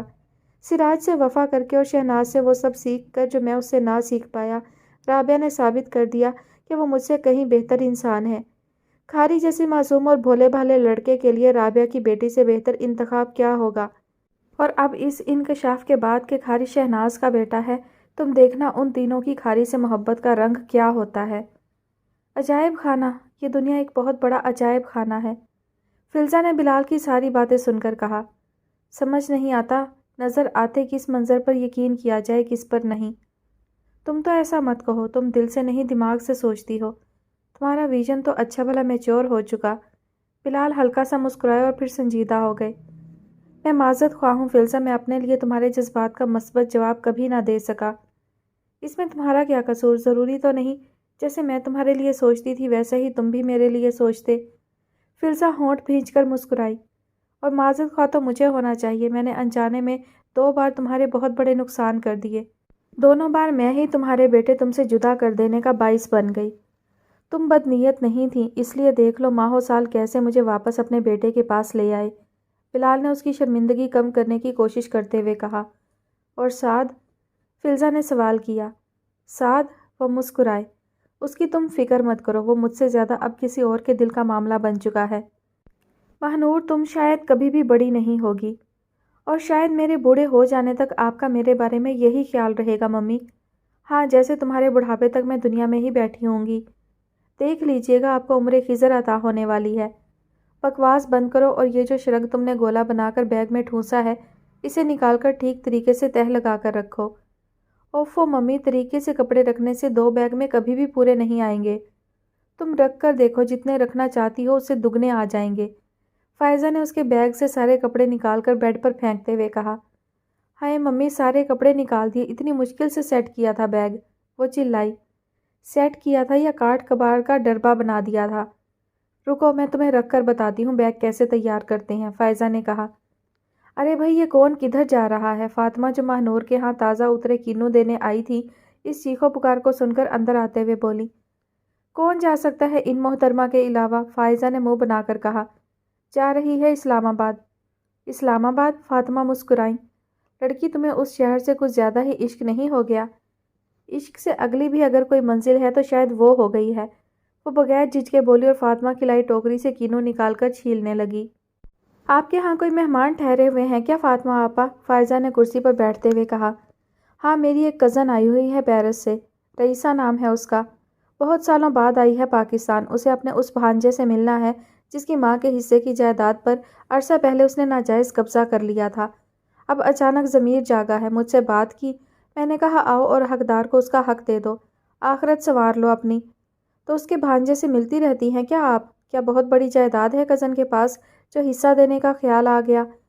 ایسی ویسی بڑی، پیرس میں شاتو اور مینشن کی مالک ہے، اور ادھر بھانجا بھی کم مالدار نہیں، بس مایا کو مایا ملنے والی ہے، کیوں ماہنور؟ فاطمہ نے معنی خیز نظروں سے ماہنور کی طرف دیکھا۔ مایا؟ ماہنور نے سمجھے بغیر کہا۔ یہ تو ہندو لڑکیوں کا نام نہیں فاطمہ خالہ۔ اوفو، یہ لڑکی! فائزہ نے اپنا سر پکڑ لیا۔ آپ نے دیکھا، یہ کبھی سمجھدار ہوگی نہ بڑی ہوگی۔ انہوں نے فاطمہ کی طرف دیکھا۔ اسے محاورے تک نہیں آتے۔ یہ بڑی سمجھدار ہے، تم دیکھتی جاؤ یہ کیا کرتی ہے، فاطمہ نے مسکرا کر کہا۔ دیکھتے ہیں کیا کرتی ہے، ایک تو اس کے بابا کو اس سے بڑی توقعات ہیں، اور آپ کو دیکھیے پہلے کون لیٹ ڈاؤن ہوتا ہے، فائزہ نے کہا اور ماہنور کا بیگ سیٹ کرنے لگی۔ ہاں بھائی سعد، یہ رئیسہ سے بات کر لو، بیچاری برے انجام سے ڈرتی تمہیں ڈھونڈتی پاکستان آ پہنچی، اسے کیا معلوم تم وہیں کہیں بیٹھے ہو یورپ میں۔ فاطمہ خالہ نے اس کا وہ نمبر محفوظ کر رکھا تھا جس پر یہاں آنے کے بعد اس نے ایک مرتبہ کال کی تھی۔ میں ان سے بات کر کے کیا کروں گا فاطمہ خالہ؟ ارے بھائی، رئیسہ تمہاری خالہ ہے، تمہاری مرحومہ ماں کی سگی بہن۔ ماں کی بہن سے ماں جیسی خوشبو ہی تو آتی ہے نا، ماں کی وہ بہن جس نے انہیں اس وقت چھوڑ دیا جب وہ برے حالات میں تھی۔ ہاں، بس اسی بات کا تو غم کھائے جاتا ہے اب اس کو، بیچاری شوگر اور آرتھرائٹس کی مریضہ ہے۔ میں تو اسے دیکھ کر حیران رہ گئی، بہترین لیونگ اور سپر کلاس علاج کے باوجود لگتا ہے جیسے اس کی ہڈیاں بھی گھل رہی ہوں۔ اچھا ٹھیک ہے، میں کر لوں گا ان سے بات، آپ نے ہی بتایا ہوگا انہیں میرے بارے میں، ہے نا؟ ہاں بالکل، مگر سچ یہ ہے کہ اپنی ماں کے حوالے سے آپ اور خدیجہ خالہ مجھے زیادہ عزیز ہیں، شاید آپ دونوں کے علاوہ خاندان بھر میں وہ کسی کو یاد بھی نہ ہو۔ بس بیٹا، چھوٹے چھوٹے گلے شکووں میں نہ پڑو، جس وقت انسان جوان اور ہمت میں ہوتا ہے اسے غلط صحیح کا اندازہ نہیں ہو پاتا۔ معاف کر دینا چاہیے، کیونکہ معاف نہ کرنے سے تمہیں کوئی فائدہ تو ہونے والا نہیں، فاطمہ روندھے ہوئے لہجے میں بولی۔ لو بات کر لو۔ ہاں لیکن فاطمہ خالہ، ایک منٹ، ایک بات بتا دیں پہلے۔ ہاں پوچھو۔ وہ پوچھتے ہوئے تھوڑا جھجکا۔ آپ کے ہمسائے میں کیا چل رہا ہے آج کل؟ ہمسائے میں؟ فاطمہ کا لہجہ اچانک کھنکھنانے لگا۔ آج صبح ہی گئی تھی میں ان کی طرف، سامان باندھ رہی تھی دونوں ماں بیٹیاں، واپس اسلام آباد جا رہی ہیں نا ماہنور اپنا کورس مکمل کرنے۔ بڑے لائٹ موڈ میں تھیں دونوں، نوک جھونک جا رہی تھی دونوں میں جب میں گئی۔ فاطمہ خالہ کی آواز سن کر اسے لگا تھا جیسے اس کے اور پاکستان میں موجود لوگوں کے درمیان فاصلے یکدم سمٹ گئے ہوں، مگر فاطمہ خالہ کی اس بات نے اچانک وہ فاصلے درمیان میں دوبارہ لا کھڑے کیے تھے۔ اس کا دل بجھنے لگا اور اسی بجھے دل کے ساتھ اس نے ان خاتون سے بات کی جو اس کی ماں کی سگی بہن تھی۔ وہ اسے کنٹری سائیڈ میں موجود اس گھر کی بات سنا رہی تھی جس کی مالیت نہ جانے کتنے پاؤنڈز تھی، اور وہ اس کی ملکیت اس کے نام منتقل کرانا چاہتی تھی۔ نیو یارک میں ایک ریسٹورانٹ اور پیرس میں ایک مینشن، اس کے علاوہ ایک بڑا بینک بیلنس۔ وہ ان کی سنتا رہا، اسے اس اچانک ہاتھ لگنے والے جیک پاٹ میں کوئی دلچسپی محسوس نہیں ہو رہی تھی۔ اسے اس ساری دولت کی قانونی مالک ہوتے ہوئے بھی اس کی ماں نے خدا جانے کیسی قسم پرسی کی زندگی گزاری تھی، اور یہ ساری دولت دوسروں کے اکاؤنٹس میں پڑی رہی تھی۔ اپنی ماں کی بہن کے دکھ اور پچھتاوے اب اس کے کس کام کے تھے، جب زندگی کی بساط پر موجود سب مہرے اپنی اپنی جگہوں سے ہل چکے تھے۔ تم میرے بیٹے ہو، جو کچھ تمہارے اور میرے ساتھ ہوا کیا ہم اس کو بھلا نہیں سکتے؟ بلال سلطان کو سمجھ نہیں آ رہا تھا وہ کھاری سے کس سلیس زبان میں بات کرے جو وہ ان کی بات سمجھ سکے۔ جواب میں وہ سر جھکائے خاموش بیٹھا تھا۔ آپ پریشان نہ ہو، کھاری پر یہ سب انکشاف اچانک ہوئے ہیں، یہ آہستہ آہستہ سمجھ جائے گا اور سنبھل بھی جائے گا۔ کھاری کی بجائے اس چھوٹی سی لڑکی نے جواب دیا تھا جو سراج سرفراز اور رابعہ کی بیٹی اور کھاری کی بیوی تھی۔ تم اس چھوٹی سی عمر میں بھی بہت سمجھدار ہو، انہوں نے بے اختیار تعریف کی۔ میں نے سنا ہے تمہیں پڑھنے کا بہت شوق ہے، میں تمہیں جہاں کہو گی داخلہ کرواؤں گا، تم جتنا دل چاہے پڑھنا۔ اچھا، وہ مسکرائی۔ اور کھاری یہ کیا کرے گا جو میں پڑھتی رہوں گی؟ یہ، انہوں نے کھاری کے کندھے پر ہاتھ رکھا، مجھے صرف 1 سے 1.5 سال کا عرصہ چاہیے، وہ تم دے دو، اس کے بعد دیکھنا کھاری کس روپ میں تمہارے سامنے آتا ہے۔ او نہیں جی نہیں، خاموش بیٹھے کھاری کو یکدم جیسے کرنٹ لگا۔ مینوں معاف کر دیو ابا جی، اس نے بلال کے سامنے ہاتھ جوڑے۔ میں نہیں کوئی روپ بدلنا، میں انج دا انج ہی ٹھیک ہاں۔ سعدیہ نے بلال کی طرف دیکھا، وہ کھاری کے رد عمل پر ان کا دکھ سمجھ سکتی تھی۔ میں بڈھا ہو رہا ہوں کھاری، اب اس عمر میں اگر تم مجھے مل ہی گئے ہو تو میرے بڑھاپے کا خیال نہیں کرو گے کیا؟ مجھے تمہاری ضرورت ہے، اب میں زندگی کا ایک بھی لمحہ تمہارے بغیر نہیں گزارنا چاہتا۔ میرے ساتھ چلو، میرے کاموں میں میرا ہاتھ تمہیں ہی بٹانا ہے۔ تمہارا بڑا بھائی تو روٹھ کر بیٹھ گیا مجھ سے۔ بلال نے آسان ترین الفاظ میں بات کرنے کی کوشش کی۔ گل اے نہیں، کھاری نے ایک مرتبہ پھر ان کے سامنے ہاتھ جوڑے، کہ میں تمہاری خدمت نہیں کرنا چاہتا۔ گل اے وے کہ مینوں جو کم آؤندا ہے میں اوہی کر سکدا جے۔ میرے کولوں مجھاں نوں پٹھے پوا لو، مجھاں نوں میرے ہاتھ تے پا دیو، پھل تے پھول توڑوا لو، گڈیاں لوڈ کرا لو، مینوں ہور کچھ نہیں کرنا آوندا۔ میں چٹا ان پڑھ جے، مینوں الف بے 1 2 3 گنتی تک نہیں آوندی۔ بلال نے بے بسی سے کھاری کی طرف دیکھا۔ تم میرے ساتھ چلو، میں تمہیں اس سے بڑا، اس سے زیادہ خوبصورت اور جدید ترین فارم ہاؤس بنا کے دوں گا، تم وہی کام کرنا جو تمہیں آتا ہے۔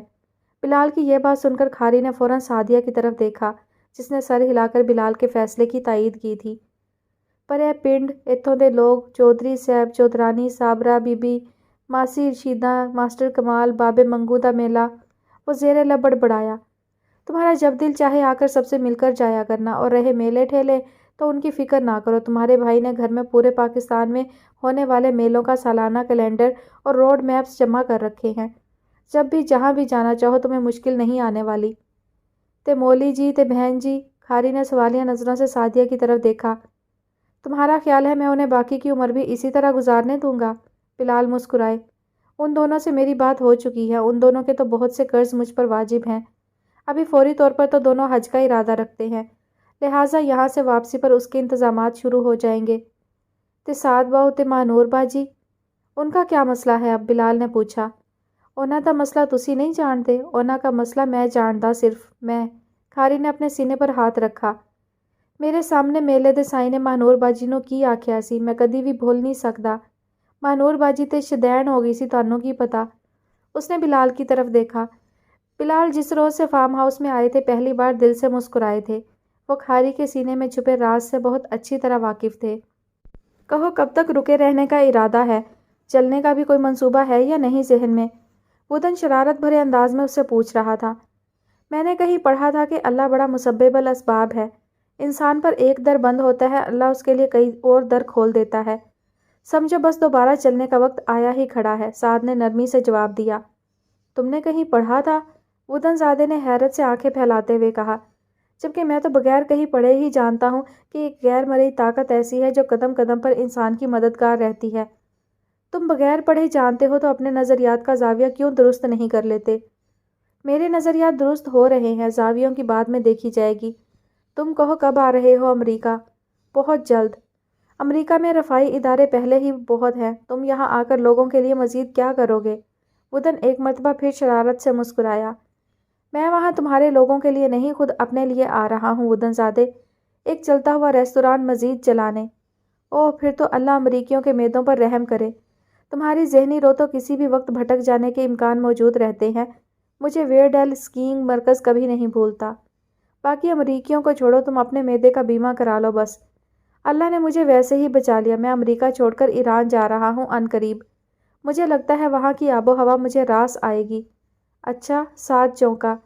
لگتا ہے واقعی دنیا بھر میں بدلاؤ کا موسم آ چکا ہے، سب لوگ اپنے اپنے اصل کی طرف لوٹنے کے چکر میں ہیں۔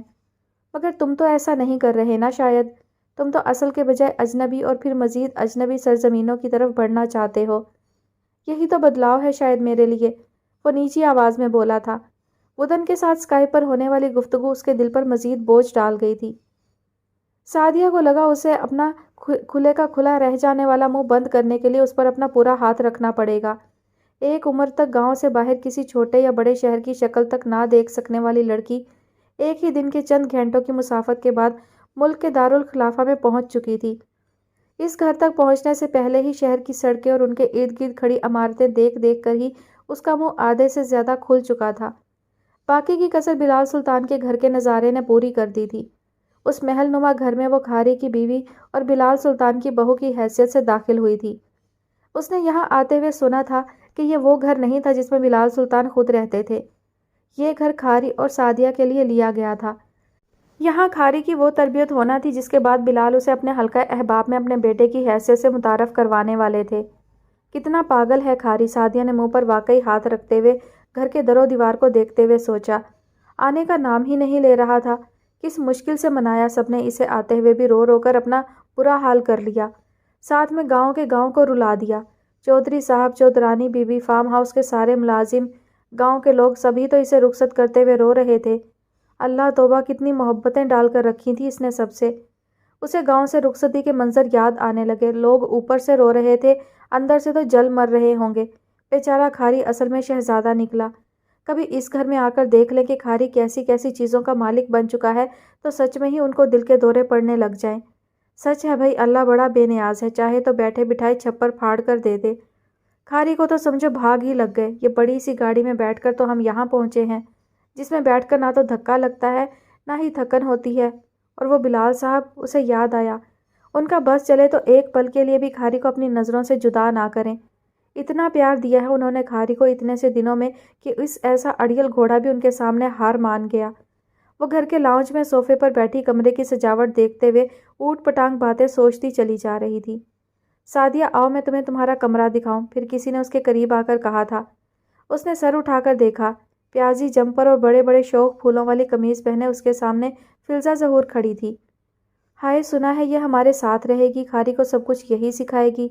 کیسا کرخت چہرہ ہے اس کا۔ میں نے شکر کیا تھا سسر ملا، ساس ہے نہیں، مگر یہ عورت تو لگتا ہے 10 ساسوں سے بڑھ کر ثابت ہوگی۔ کتنی ہی دفعہ تو گاڑی میں بیٹھنے اٹھنے کے طریقے بتا چکی راستے میں۔ سعدیہ سہم سی گئی۔ ویسے تو یہ سارا گھر ہی تمہارا ہوگا، لیکن ایک کمرہ تو خالصتاً تمہارا اور کھاری کا ہے۔ چلو دیکھتے ہیں اس کا انٹیریئر کیسا ہے، فلزہ نرمی سے بول رہی تھی۔ اور آؤ تمہیں فضل حسین اور میمونہ سے بھی ملواؤں، وہ دونوں بھی آج ہی شفٹ ہوئے ہیں اس گھر میں۔ افتخار کو اردو اور روایتی ادب آداب وہ دونوں ہی سکھائیں گے۔ افتخار؟ سعدیہ نے چونک کر دیکھا۔ ہاں افتخار، فلزہ نے سر ہلایا۔ اب افتخار کو کھاری کوئی نہیں کہا کرے گا، تم بھی نہیں، اس نے بتایا۔ اسے اس کے اصل نام سے پکارا جائے گا۔ اتنی پابندیاں؟ سعدیہ فلزہ کی طرف دیکھتی کی دیکھتی ہی رہ گئی۔ یہ ہوگا، وہ نہیں ہوگا، اس کا دم الجھنے لگا۔ چھوڑو، اس کا دل چاہ کہے، ایسے محل سے تو فارم ہاؤس کا وہ ایک کمرہ ہی بہتر تھا۔ افتخار کے ساتھ ساتھ تم بھی سب سیکھ جاؤ گی، فلزہ جیسے اس کی الجھن سمجھ گئی تھی۔ انسان ترقی کا سفر کرنے کا شوقین ہوتا ہے نا؟ اس نے سعدیہ سے پوچھا تھا۔ اسے ہونا بھی چاہیے، اس نے خود ہی جواب دیا، مگر اس سفر میں مشکلیں بھی پیش آتی ہیں اور خود پر جبر بھی کرنا پڑتا ہے۔ مجھے یقین ہے کھاری کہ اس سفر میں تم ہماری بہترین معاون ثابت ہوگی۔ وہ مسکرا رہی تھی۔ خیر یہ اتنی بھی بری نہیں جتنی دیکھنے پر لگتی ہے، سعدیہ نے ذرا سا مطمئن ہوتے ہوئے سوچا تھا۔ مجھے بہت اچھا لگ رہا ہے تمہیں واپس ایک نارمل لڑکی کے روپ میں دیکھ کر۔ سارا خان کی چین سے واپسی کے اگلے دن بلال سلطان سے ناشتے کی میز پر ملاقات ہوئی تھی۔ یہ سب آپ کی وجہ سے ممکن ہوا، سارا نے ان کی طرف دیکھا۔ آپ فرشتوں جیسی صفات کے مالک ہیں۔ مجھے گناہ گار مت کرو بھائی، وہ معمول سے کہیں زیادہ ریلیکس نظر آ رہے تھے۔ فرشتوں جیسی صفات انسان کو مل جائیں تو دنیا کو دنیا نہیں جنت کہا جانے لگتا۔ میں اپنے تجربے کی بات کر رہی ہوں، سارا نے بریڈ سلائس پر مارملیڈ لگاتے ہوئے جواب دیا۔ میرے لیے تو یہ دنیا آپ ہی کی وجہ سے جنت جیسی ہو گئی۔ میری وجہ سے یا سعد کی وجہ سے؟ انہوں نے دفتن کہا۔ سعد؟ وہ چونکی۔ بھئی اگر میں سعد کا باپ نہ ہوتا تو مجھے تو شاید کبھی تمہارے بارے میں پتہ بھی نہیں چلتا، اور اگر مجھے اپنے بیٹے سے اتنی شدید محبت نہ ہوتی کہ اس کے سارے معاملات کو میں اپنے معاملات بنا لیتا تو تم تو اس کے چلے جانے کے بعد یوں ہی چیزوں کا سہارا لیتی، قدم قدم چلتی لڑکھڑاتی زندگی ہی گزارے چلی جاتی۔ مجھے کیا کسی کو بھی خیال نہ آتا کہ تمہاری مدد کرنی چاہیے؟ وہ دم بخود بیٹھی ان کی طرف دیکھ رہی تھی۔ حیران ہونے کی ضرورت نہیں، انہوں نے کہا۔ تمہیں اگر مشکور ہی ہونا ہے تو میری نہیں سعد کی مشکور ہو جاؤ۔ اس نے تمہیں اسپاٹ کیا تھا، کیوں نہیں کیا تھا کیا؟ سارا نے اسی کیفیت میں ان کی طرف دیکھتے ہوئے سر ہلا دیا۔ مجھے تمہاری فٹنس اور ٹریننگ پوزیشن کی رپورٹس میل کر دی گئی تھیں۔ یہ سپر کلاس رپورٹس ہیں، A1۔ انہوں نے موضوع بدل دیا۔ سارا نے مسکراتے ہوئے سر ہلایا۔ اب 1-2 دن میں تم نے یہ فیصلہ کرنا ہے کہ واپس سرکس رنگ میں کب داخل ہوگی تم، وہ کہہ رہے تھے۔ سارا پر جیسے کڑک کر آسمانی بجلی گری تھی۔ سرکس رنگ؟ اس نے یوں کہا جیسے اس لفظ سے نہ بلد ہو۔ ہاں بھائی سرکس رنگ، انہوں نے سر ہلایا۔ اتنی اچھی فٹنس اور ٹریننگ کے بعد یوں ہی ہاتھ پر ہاتھ دھرے رکھ کر بیٹھے رہنے کا ارادہ ہے کیا؟ وہ ان کی طرف دیکھتی رہ گئی۔ خدا نے جو نعمت تمہیں واپس کی ہے اسے کام میں نہیں لاؤ گی کیا؟ لیکن میں نے تو سرکس رنگ میں واپس داخل ہونے کا کبھی سوچا بھی نہیں، وہ بڑبڑائی۔ تو پھر زندگی کیسے گزارو گی، اپنی لیونگ کیسے مینیج کرو گی؟ انہوں نے بے تاثر لہجے میں پوچھا۔ آپ؟ وہ کچھ کہتے کہتے رک گئی۔ میں؟ وہ بولے۔ میرا کام تمہاری زندگی میں یہیں تک تھا بھائی، میں ایک پریکٹیکل انسان ہوں۔ بے عملی اور دوسروں پر انحصار کر کے بیٹھے رہنا مجھے ذاتی طور پر سخت ناپسند ہے۔ تمہاری صحت بحال نہ ہو پاتی یا کسی وجہ سے تم اتنی نارمل نہ ہو سکتی تو میں ضرور عمر بھر تمہیں سپورٹ کرتا، لیکن اب تم ماشاءاللہ فٹ ہو، نارمل ہو۔ تم نے زندگی کیسے مینیج کرنی ہے مجھے بتاؤ، میں اس کے لیے تمہاری مدد کو حاضر رہوں گا، لیکن کرنا تو بہرحال تمہیں خود ہی ہے۔ اب وہ نیپکن سے منہ صاف کر کے اٹھ گئے اور اگلے لمحے وہ کمرے سے باہر جا چکے تھے، مگر اپنے پیچھے ناشتے کی میز پر بیٹھی سارا خان کے ارد گرد وہ بہت سے سوال چھوڑ گئے تھے۔ آسمان پر اڑتے اڑتے اسے انہوں نے یکایک واپس زمین پر آ جانے کا اشارہ دے دیا تھا۔ سارا خان کو دوسروں پر انحصار چھوڑ کر خود اپنی طاقت اور ہمت کے بل پر زندگی گزارنا تھی۔ ان کی گفتگو کا لب لباب یہی تو تھا۔ رکو، اس نئی صورتحال پر سوچتے سوچتے اچانک ایک نام اس کے ہونٹوں پر آیا۔ اس نے تیزی سے دائیں بائیں دیکھا۔ سیمی آنٹی، اس نے بلند آواز میں کہا تھا اور ناشتہ ادھورا چھوڑ کر سیمی آنٹی کو پکارتی ڈائننگ ہال سے باہر نکل آئی تھی۔ کتنی عجیب سی بات ہے، جیب میں چند پاؤنڈز ڈال کر تم آکسفورڈ اسٹریٹ میں خریداری کرنے چلی آئی ہو، جبکہ خریدنا تمہیں کچھ بھی نہیں۔ سعد نے اپنے ساتھ چلتی نادیہ سے کہا جو ہلکی بارش سے بچنے کے لیے چھاتا سر پر تانے دائیں بائیں دیکھتی ہر اسٹور میں سبھی چیزیں دیکھ رہی تھی۔ ضروری تو نہیں کہ انسان خریداری نہ کر سکے تو بکنے والی اشیاء بھی نہ دیکھے، نادیہ نے چلتے چلتے رک کر کہا۔ اس کی نظریں سلفریجز اسٹور کے چمکتے شیشوں کے آؤٹ فٹس پر رک گئی تھیں۔ سعد نے بھی رک کر اس کی نظروں کا تعقب کیا۔ عرصے کے بعد جب تم پہلی بار مجھے اسی شہر میں ملے تھے تو تم نے مجھے اسی اسٹور سے کوٹ خرید کر دیا تھا، تمہیں یاد ہے نا؟ نادیہ نے سرگوشی کے سے انداز میں کہا۔ کیا تم سمجھتی ہو کہ اب میں تمہیں اس جگہ سے خریداری نہیں کروا سکتا؟ سعد نے اسی انداز میں جواب دیا جیسے نادیہ بولی تھی۔ اگر تم ایسا سمجھتی ہو تو یہ تمہاری بھول ہے، وہ عین اس کے پیچھے کھڑے ہوتے ہوئے بولا۔ نادیہ نے مڑ کر سعد کی طرف دیکھا۔ سیاہ پتلون پر اس نے سرمئی رنگ کا قیمتی رین کوٹ پہن رکھا تھا۔ اس کے چہرے پر نرمی تھی اور اس کے کچھ بال اس کے مخصوص انداز میں پیشانی پر بکھرے تھے۔ وہ اسے دیکھتے ہوئے مسکرا دی۔ تم نے اس جگہ چلتے آتے جاتے لوگوں کی اکثریت کو نہیں دیکھا؟ اس نے سعد سے سوال کیا۔ یہ سب ان سٹورز کی کھڑکیوں سے نظر آتے اسباب کا نظارہ کرنے ہی تو آئے ہیں، خریداری تو بہت کم لوگ کرتے ہیں یہاں سے۔ لیکن پھر بھی، سعد نے کہنا چاہا۔ پھر بھی کچھ نہیں، وہ مسکرائی۔ ہم یہاں صرف لوگوں اور سٹوروں میں رکھی چیزوں کو دیکھنے آئے ہیں، ایک چھوٹی سی تفریح۔ اس کے بعد ہم ایک اچھے سے انڈین ریسٹورانٹ سے کھانا کھائیں گے۔ مجھے یقین ہے تم یہ ایک کھانا تو مجھے کھلا ہی سکو گے۔ سعد نے مسکراتے ہوئے اپنی اس گڑیا جیسی بہن کو دیکھا جس کی نظریں اتنی شفاف اور پاک تھیں کہ اسے ان پر رشک آتا تھا۔ چلو اب آگے چلتے ہیں۔ نادیہ نے اپنا رخ سیدھا کرتے ہوئے آگے قدم بڑھائے۔ نادیہ کا یہ ہلکا پھلکا انداز دیکھ کر وہ بھی اس مشہور زمانہ فیشن اسٹریٹ کے سٹورز اور یہاں گھومتے پھرتے لوگوں کا نظارہ کرنے پر ذہنی طور پر تیار ہو گیا تھا۔ یہاں نظر آنے والے لوگوں کی اکثریت سیاح تھی۔ وہ مختلف چہروں کو دیکھتے ہوئے ان کی قومیت کا اندازہ کرتے ہوئے رین کوٹ کی جیبوں میں ہاتھ ڈالے نادیہ کے پیچھے چل رہا تھا۔ یہ بوڑھی عورت تھائی لینڈ سے آئی ہے اور اس کے ساتھ چلتا بڈھا ویتنام سے آیا لگتا ہے، اس نے ایک عمر رسیدہ جوڑے کی طرف دیکھتے ہوئے سوچا۔ اور وہ لڑکی یقیناً ہسپانوی ہے، اس کے اسکرٹ کا انداز بتا رہا ہے، اور یہ جوڑا تو اپنے ہمسائے بنگلہ دیش سے آیا ہے۔ کیا بات ہے بھائی! بنگالی ٹکا بھی مارکیٹ میں زور پکڑ گیا۔ دونوں مارکس اینڈ اسپینسر سے شاپنگ کرنے کا ارادہ رکھتے ہیں۔ بہت دنوں کے بعد اس نے کوئی کام کرتے ہوئے خود کو اس سے محظوظ ہوتے محسوس کیا تھا، اور یہ لڑکا یقیناً اسٹوڈنٹ ہے اور میرا خیال ہے کہ سری لنکا سے آیا ہے۔ رنگت اور ڈیل ڈول ہی اپنی قومیت کا حال سنا رہا ہے۔ بس اس جوڑے کے بارے میں تو شک ہو ہی نہیں سکتا کہ یہ فرانس سے نہیں آیا۔ اس برستی بارش میں بھی کپڑوں کی دھجیاں، لا حول ولا قوت! وہ اپنے ذہن میں آنے والے اس خیال پر مسکرا دیا۔ چلتے چلتے وہ آکسفورڈ سرکس تک پہنچ گئے۔ وہ ابھی بھی نظر آتے چہروں کے بارے میں قیافے لگا رہا تھا۔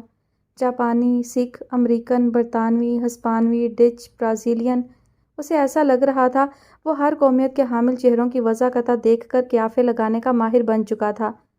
سوڈانی، مصری، عربی، ہندوستانی۔ وہ سامنے دیکھتے ہوئے سوچ رہا تھا، اور یوں ہی سوچتے سوچتے جیسے اس کی نظر دھوکا کھا گئی اور ایک چہرے پر ہی رک گئی تھی۔ ارد گرد چلتے لوگ، گاڑیوں اور بسوں کی آوازیں، بچوں کے رونے اور شور، سب جیسے کچھ ساکت ہو گیا تھا۔ کائنات کا ذرہ ذرہ اپنی جگہ ٹھہر گیا تھا۔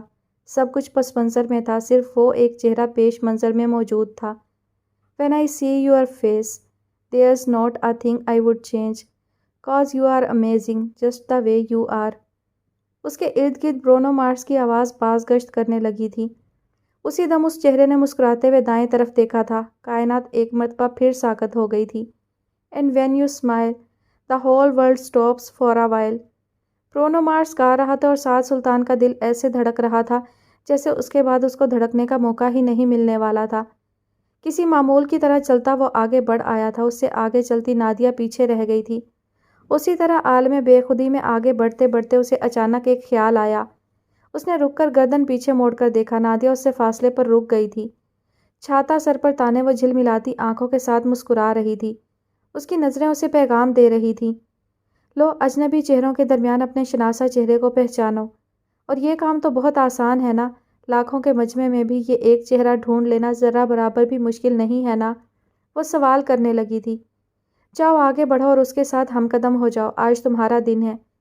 اس نے جھلملاتی نظروں اور کپکپاتے ہونٹوں کے ساتھ مسکراتی نادیہ کو دیکھا اور گردن سیدھی کرتے ہوئے اس نقطے کی طرف دیکھنے لگا جس نے کائنات کی ہر جنبش روک دی تھی۔ اب کہ اس کی نظر اس چہرے کے ساتھ نظر آنے والے ایک اور چہرے پر پڑی، اور کائنات واپس چیخنے چنگھاڑنے لگی تھی۔ اس کا دھک دھک دھڑکتا دل اچانک ایک دھڑکن مس کر گیا تھا۔ اس کے حلق تک میں کڑواہٹ اتر آئی تھی، اس کے جبڑے کی ہڈیاں تن گئیں اور اس کا دل فوراً آنکھیں بند کر لینے کو چاہنے لگا تھا۔ اس نے گہرا سانس لیتے ہوئے آنکھیں بند کر لی اور اگلے لمحے واپس مڑ گیا۔ نادیہ نے حیرت سے اس کی طرف دیکھا۔ اس کے عقب میں ذرا فاصلے پر موجود دو چہروں نے ایک دوسرے کی طرف دیکھا۔ وہ نادیہ کو وہیں کھڑا چھوڑ کر آگے بڑھ گیا تھا۔ نادیہ نے اشک بار نظروں سے ماہنور کے ساتھ کھڑے بلال سلطان کی طرف بے بسی سے دیکھا اور مڑ کر بھاگتے قدموں سے چلتی سعد کے قریب پہنچ گئی۔ اس کا سانس پھول رہا تھا۔ کیوں چلے آئے؟ اس کی طرف گئے کیوں نہیں؟ وہ پھولے سانس کے ساتھ اس کے ساتھ تیز قدموں سے چلتی پوچھ رہی تھی۔ ایک ہی گلہ تھا نا تمہیں محبت سے؟ اگر وہ محبت تھی تو اس میں تڑپ کیوں نہیں تھی؟ اس پر ڈھونڈ نکالنے کا جنون کیوں نہیں تھا؟ دیکھو وہ اس آزمائش پر پوری اتری، کہاں کہاں کیسے کیسے تمہیں تلاش کرتی، تمہاری کھوج لگاتی وہ تم تک پہنچ چکی ہے۔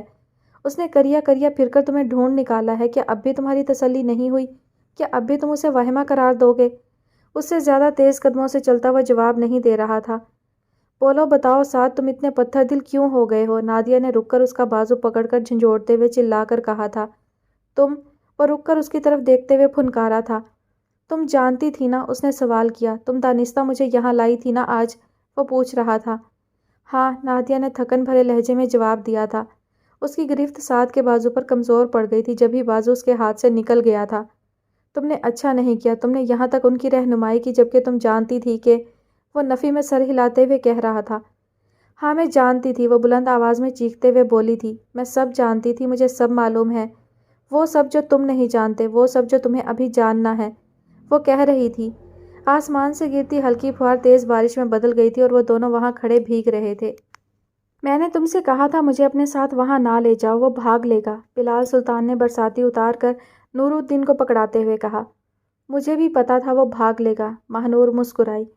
نور الدین انکل، کیا اچھی سی چائے پینے کو مل سکتی ہے؟ اس نے نور الدین سے سوال کیا۔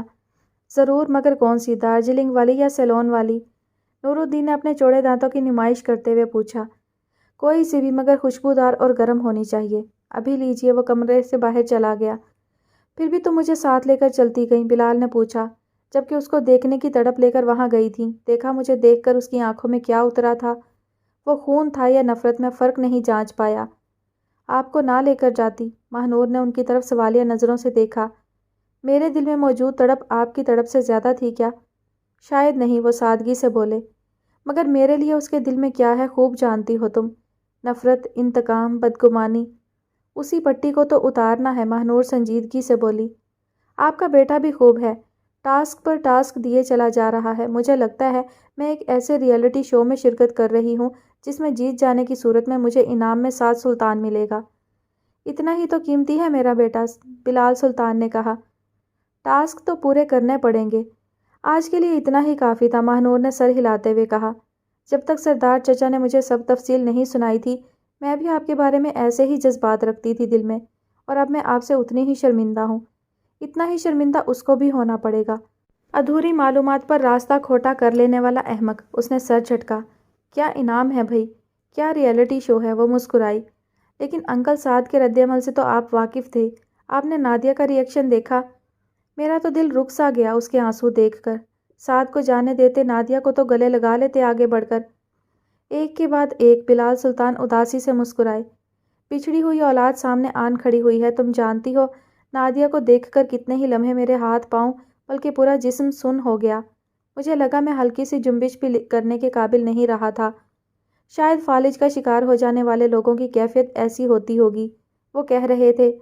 میں اپنی پوری ہمت جمع کر کے جیسے ہی اس کی طرف بڑھنے لگا، وہ مڑ کر سعد کے پیچھے چلی گئی، اور اس کے پیچھے سعد تک پہنچنا کم از کم آج کے دن میرے لیے ممکن نہیں تھا۔ وہ ٹوٹے ہوئے ہارے ہوئے لہجے میں بول رہے تھے۔ ماہنور انہیں غور سے دیکھ رہی تھی۔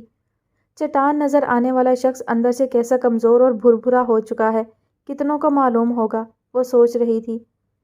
مجھے افسوس ہو رہا ہے تم میری نیت پر شک کر رہے ہو، میں نے ایسا کبھی سوچا بھی نہ تھا، نادیہ نے بسورتے ہوئے کہا۔ کب سے رابطے میں ہو تم ان سے؟ سعد نے اس کی بات کا جواب دینے کی بجائے اپنا سوال کیا۔ ان سے؟ کن سے؟ وہ حیران ہوتے ہوئے بولی۔ میں صرف ماہنور سے رابطے میں تھی، وہ بھی وطن زادے کے ذریعے۔ وطن؟ وہ چونکا۔ اوہ، اس کے ہونٹ سکڑے، گویا یہ کوئی لمبا چکر ہے۔ ہاں، نادیہ نے اپنے اٹھے شانے گراتے ہوئے اپنے ہاتھ اپنی گود میں رکھے۔ یہ لمبا چکر ہے، مگر میں نے تمہیں بتایا تو تھا کہ یہ دنیا بہت چھوٹی ہے، ہم گھوم پھر کر دوبارہ ایک ہی نقطے پر پہنچ جاتے ہیں۔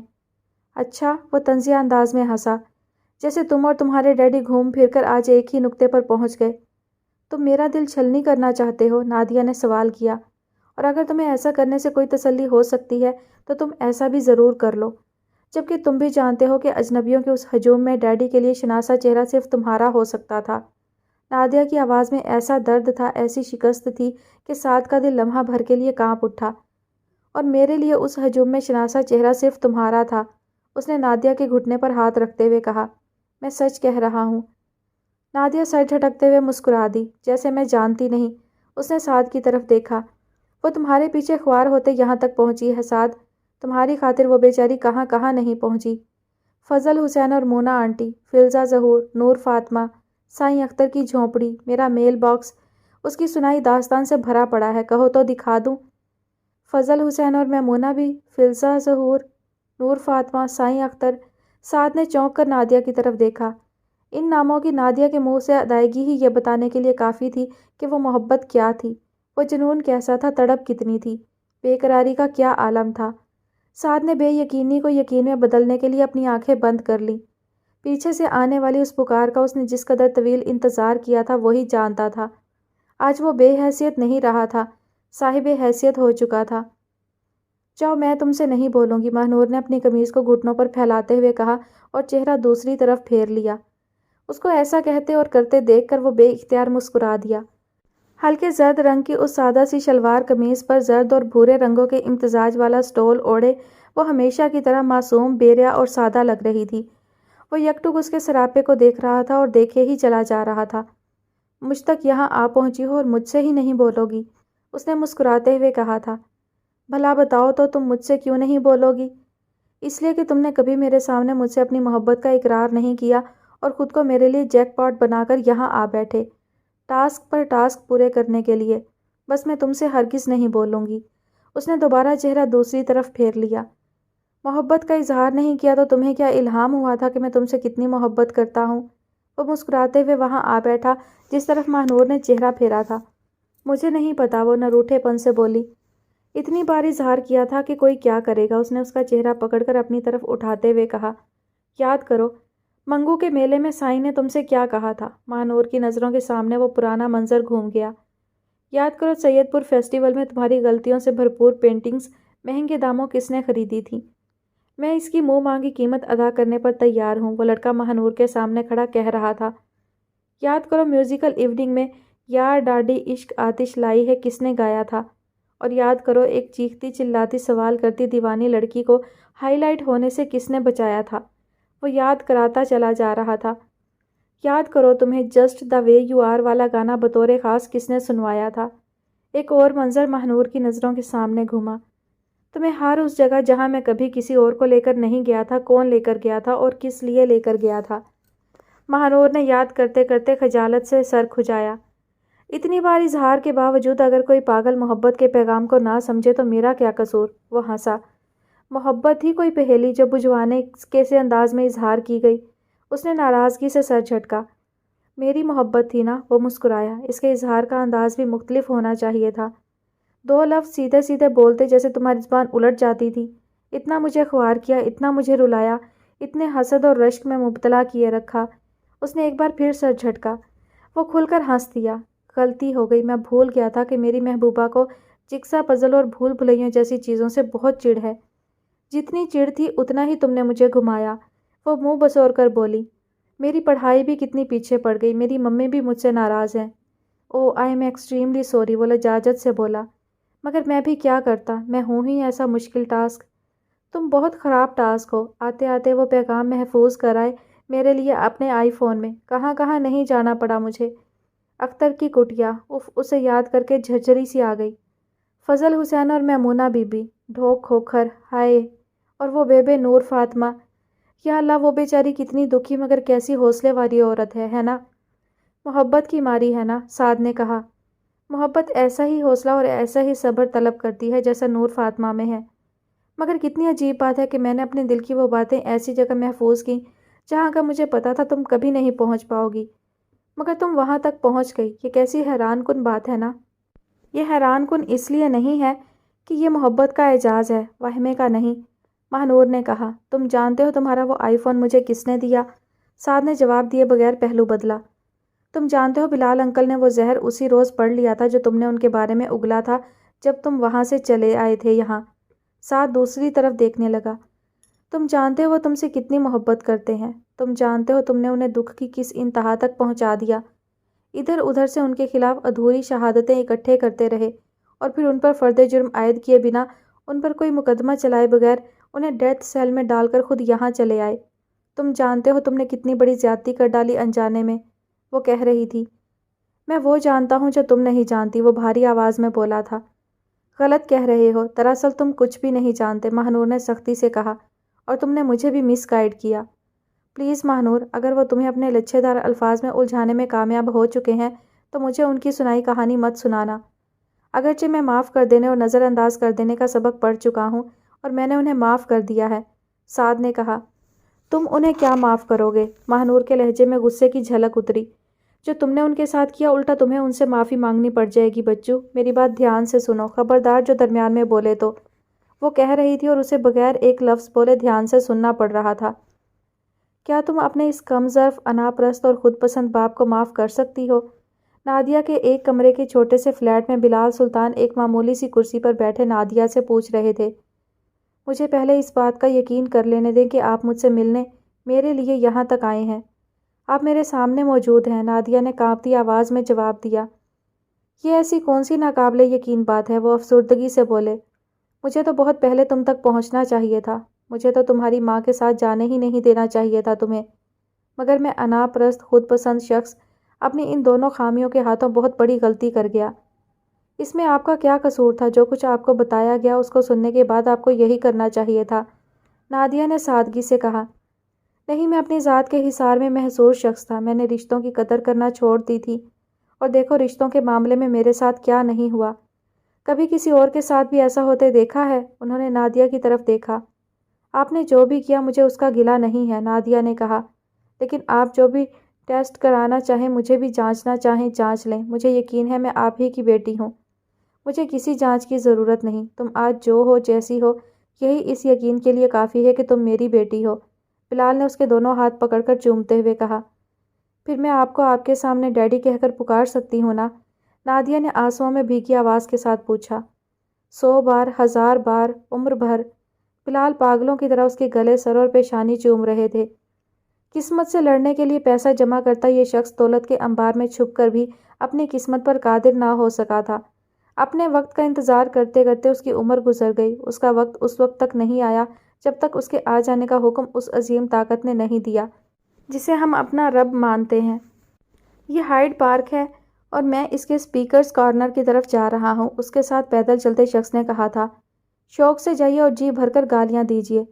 ضرور، اگر تم کان لگا کر سنتے نظر آؤ تو۔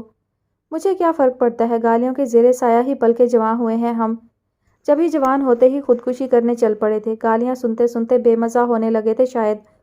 افسوس، میری وہ کوشش ناکام ہو گئی، میں بہت سے معاملات میں اناڑی ثابت ہوا ہوں۔ مجھے ایسے کوہنا مشق کھلاڑی کے بیٹے ہو کے بھی اناڑی نکلے، افسوس۔ آپ نے سب سکھا دیا، ایک درخت پر چڑھنا جو نہیں سکھایا۔ میں تمہارا باپ ہوں، خالہ نہیں، سمجھے؟ خالہ تو وہ ہے جو مجھے ریستوران اور مینشن وغیرہ وغیرہ کا مالک قرار دے رہی تھی۔ آپ عمر بھر مجھے جھانسا دیتے رہے، میں خواہ خود کو میراثیوں کا نواسا سمجھتا رہا۔ میراثاً خالہ کی گود میں پل رہے تھے، وہ تو میں بچا لے آیا۔ چند ماہ کی رفاقت نے ماشاءاللہ خوب اثر چھوڑا تھا۔ رہتے ہی اس گود میں تو اللہ جانے کیا حال ہوتا۔ یاد رہے، اسی خالہ کی بیٹی آپ کی بہو بن چکی۔ اللہ آپ کی اگلی نسلوں پر رحم کرے۔ فکر مت کرو، وہ سراج سرفراز کی بھی بیٹی ہے۔ شکر کریں شکل و صورت میں ماں پر اور مزاج میں باپ پر گئی ہے۔ بھئی آپ کچھ معاملات میں بہت لکی ہیں۔ ایسا ویسا، جیسے کہ میں تم ایسے احمق بیٹے کا باپ ہوں، کیا خوش نصیبی ہے میری۔ ماں کے قتل کا کھرا اٹھاتے اٹھاتے باپ تک پہنچ گئے۔ دنیا پاگل تھی جو اب تک قاتل باپ کو کھلا چھوڑ رکھا تھا۔ میں سخت شرمندہ ہوں، مجھے فلزہ ظہور کی پینٹنگز۔ بہت بڑے گدھے ہیں آپ، ثبوت دیکھو، فلزہ ظہور کی پینٹنگز، سبحان اللہ۔ مذاق برطرف، ذرا رکیے، مجھے آپ کے قدموں میں گر کر معافی مانگنی ہے، سیریسلی۔ سعد نے چلتے چلتے رک کر کہا۔ ڈرامے بازی نہیں چاہیے، وہ اپنا سانس بحال کرتے ہوئے بولے۔ ڈرامے بازی نہیں ہے، میں حقیقت میں بہت شرمندہ ہوں۔ 4 دن سے حوصلہ جمع کر رہا تھا آپ کا سامنا کرنے کا۔ تم نے مجھے بہت بڑے کرب سے دوچار کیا، وہ سنجیدہ ہو گئے۔ میرا سر حاضر ہے، جتنے چاہے جوتے مار لیجیے۔ وہ اپنا سر ان کے سامنے جھکاتے ہوئے بولا۔ ضرور مارتا اگر اپنی ساری زیادتیوں کے باوجود تم مجھے اس قدر عزیز نہ ہوتے۔ ان کی آواز بھرا گئی۔ اپنے گمشدہ بیٹے اور کھوئی ہوئی بیٹی کے ملنے کے صدقے اس حقیر پر تقصیر کو معاف کر دیجیے۔ وہ بددستور سر جھکائے ہوئے بیٹھا تھا۔ وہ تمہارا سگا بھائی ہے۔ مجھے دکھ ہے آپ نے کبھی بھولے سے بھی ذکر نہیں کیا کہ کوئی ایسا بھی تھا۔ وجہ جانتے ہو یا جاننا چاہتے ہو؟ نہیں جانتا، مگر آپ کو بتانے کی ضرورت نہیں، میں جان جاؤں گا۔ ساتھ تمہیں معلوم تھا تم میری زندگی کی واحد خوشی تھے، تم نے خود کو مجھ سے دور کیوں کیا؟ انہوں نے اسے شانوں سے پکڑتے ہوئے کہا۔ تم نے مجھے تنہا کیوں کر دیا؟ جواب میں وہ خود پر طنز بھرے انداز میں ہنس دیا۔ اپنے تئیں آپ کو سزا دینے کے لیے، کیونکہ میرا خیال تھا اس سے بڑی سزا آپ کے لیے کوئی اور ہو ہی نہیں سکتی۔ تمہارا خیال درست تھا، انہوں نے سر جھٹکتے ہوئے کہا۔ یار، میں تو پہلے ہی ناکردہ جرائم کی سزائیں بھگت رہا تھا، تم نے ناحق مجھے مجرم قرار دے دیا۔ مجھے معاف کر دیجیے، میں کوتاہ نظر ثابت ہوا۔ تمہارا کیا خیال ہے، میرے لیے تمہیں ڈھونڈ نکالنا مشکل تھا کیا؟ کچھ دیر اسے دیکھتے رہنے کے بعد بلال نے سوال کیا۔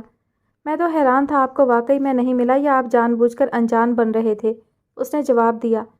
میں نے دانستہ وہ ڈور ماہنور کے ہاتھ میں پکڑا دی جس کا ایک سرا تمہاری انگلی میں بندھا تھا۔ مجھے بھی دیکھنا تھا وہ تمہیں کتنا چاہتی ہے۔ آپ نے دیکھ لیا، اس کے لہجے میں فخر اترا۔ ہاں، انہوں نے سر ہلایا۔ وہ تمہیں اتنا ہی چاہتی ہے جتنا تمہاری ماں مجھے چاہتی تھی۔ شاید، سعد نے سر ہلایا۔ خدا تمہیں زندگی کے تیفے لاٹروں سے محفوظ رکھے۔ تم خوش قسمت ہو جو تمہیں اس قدر چاہنے والی لڑکی کا ساتھ مل گیا۔ ارے ابھی کہاں، ابھی تو اس کی ممی کے سامنے اپروو ہونا باقی ہے۔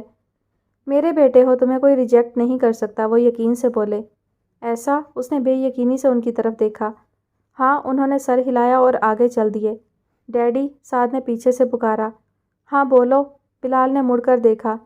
کیا آپ نے مجھے معاف کر دیا؟ میں نے آپ کی آزمائشوں میں اضافہ کرنے میں کوئی کسر نہیں چھوڑی۔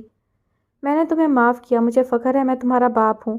انہوں نے مسکرا کر اس کی طرف دیکھا، جس نے مجھے مدت بعد یاد دلایا کہ جب ہم اس پوزیشن میں ہوتے ہیں کہ کسی کے کام آ سکے تو ہمیں کیا کرنا چاہیے۔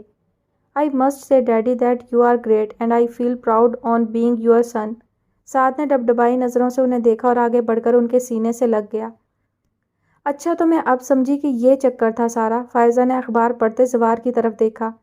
اور سب کچھ آپ کی ملی بھگت سے ہو رہا تھا۔ شکل سے کتنے معصوم لگتے ہیں آپ۔ تو کیا میں معصوم نہیں ہوں؟ زوار نے سہمی ہوئی آواز میں پوچھا۔ آپ جیسے 10 معصوم اور پیدا ہو جائیں تو دنیا تو معصومیت کا گہوارہ ہی بن جائے، فائزہ نے کہا۔ لیکن بتائیں بھلا، لڑکی ناک کے نیچے لڑکے کے لیے خوار ہوتی رہی اور مجھے پتا ہی نہیں۔ میں اس کے سیمیسٹرز ضائع ہونے کا رونا روتی رہی، اس کے کیریئر کے بیڑا غرق ہو جانے پر واویلا مچاتی رہی، اور دونوں باپ بیٹی خفیہ منصوبے بنا کر کبھی اسلام آباد چل پڑتے رہے اور کبھی پاسپورٹ ویزا بنوانے کے چکروں میں مگن رہے۔ ایک انتہائی اچھا داماد ڈھونڈنے کے لیے انسان کو پاپڑ تو بیلنے ہی پڑتے ہیں۔ کہیے کیا ایک قابل فخر داماد نہیں ڈھونڈ نکالا میں نے آپ کے لیے؟ زوار نے شرارت بھرے انداز میں کہا۔ داماد؟ فائزہ نے سر جھٹکا۔ توبہ توبہ، کتنے ٹویسٹ اینڈ ٹرنز ہیں داماد کی فیملی کی داستان میں۔ کبھی ماں کا مرڈر ہوتا ہے اور کہیں بھائی گم ہو جاتا ہے، اسے سردار بھائی اٹھا لے جاتے ہیں اور پھر پتہ چلتا ہے کہ داماد صاحب تو خدیجہ فاطمہ آپا کے قریبی رشتہ دار بھی ہیں۔ پھر کہیں سے ایک بہن بھی منظر پر آ جاتی ہے۔ ہمیشہ سے صابرہ بھابھی کے ساتھ آنے والا گھامٹ سا کھاری اس کا بھائی نکل آتا ہے، اور پھر وہ اپنے باپ سے ناراض ہو کر لندن چلا جاتا ہے، جہاں میری ہی بیٹی میری ہی لا علمی میں اس کے پیچھے پہنچ جاتی ہے۔ توبہ توبہ، میرا تو سر گھوم جاتا ہے اس داستان پر غور کرتے کرتے۔ ابھی تو درمیان کے اللہ جانے کتنے لنکس مسنگ ہیں۔ اسی لیے عرض کرنا چاہتا ہوں کہ آپ اس داستان کے نشیب و فراز پر غور کرنے کے بجائے بیٹی کی شادی کی تیاریوں پر توجہ دیں۔ آپ کہانی کے اینڈ پروڈکٹ کو دیکھیں۔ سعد سلطان جیسا داماد تو چراغ لے کر بھی نہیں ملنے والا آپ کو، زوار نے کہا۔ ارے چھوڑیں، بیٹی کا کیریئر گنوا کر ملنے والا داماد کس کام کا بھائی؟ آپ نے بھی اس کے باپ کے سوال پر فوراً یوں آمنن صدقنن کہا جیسے ذرا سی دیر ہو جانے پر اس نے ہاتھ سے نکل جانا تھا۔ فائزہ اٹھتے ہوئے بولی۔ آپ کی بیٹی آمنن صدقنن پہلے ہی کہہ چکی تھی، میں نے اور بلال صاحب نے تو رسم ہی پوری کی، زوار مسکرائے۔ اسی لیے کہا تھا یہ لڑکی کسی نہ کسی کو ضرور لیٹ ڈاؤن کرے گی۔ کسی بھی اور کو نہیں، صرف آپ کو۔ پڑھائی میں نکمی نکلی ہے نا، زوار نے شرارتاً کہا۔ جانے دیں کیریئر کو، آگے دیکھیں کیا گل کھلاتی ہے۔ آپ دھیان سے مہمانوں کی لسٹ بنائیے۔ ماہنور کی شادی شہر کی اہم ترین شادیوں میں سے ایک ہونی چاہیے، اس سیزن بس اتنا ہی چاہیے۔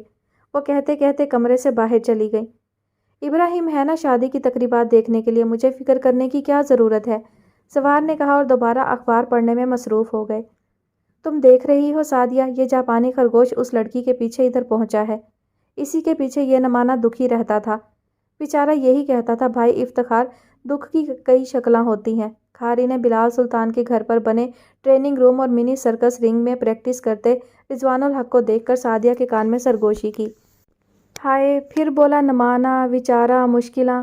سعدیہ نے ماتھے پر ہاتھ مارا۔ انہوں نے سن لیا نا فلزہ آنٹی نے، تو لگ پتا جائے گا آپ کو۔ ہائے میں کیا کروں، میرا تو قسمیں منہ بھی تھک گیا ہے اردو بول بول کے، کدھر چلا جاؤں میں؟ کھاری نے بے بسی سے کہا۔ عادت ڈالیں خود کو، بھول جائیں پنجابی کو۔ ڈال تو رہا ہوں، اور کیا کروں؟ توبہ، جب تم مجھے آپ کہہ کر بلاتے ہو مجھے خواہ اپنے آپ پر ہانسا آ جاتا ہے۔ وہ ہنسنے لگا۔ جواب میں سعدیہ کو بھی بے اختیار ہنسی آ گئی۔ دونوں ہی اس نئی زندگی پر خوشی کے ساتھ ساتھ پریشان بھی تھے۔ چینگ سرکس بہترین جدید ترین سرکس کمپنی ہے۔ تم نے دیکھا ان لوگوں کا سٹائل ہمارے دیسی سرکسوں سے مختلف ہے۔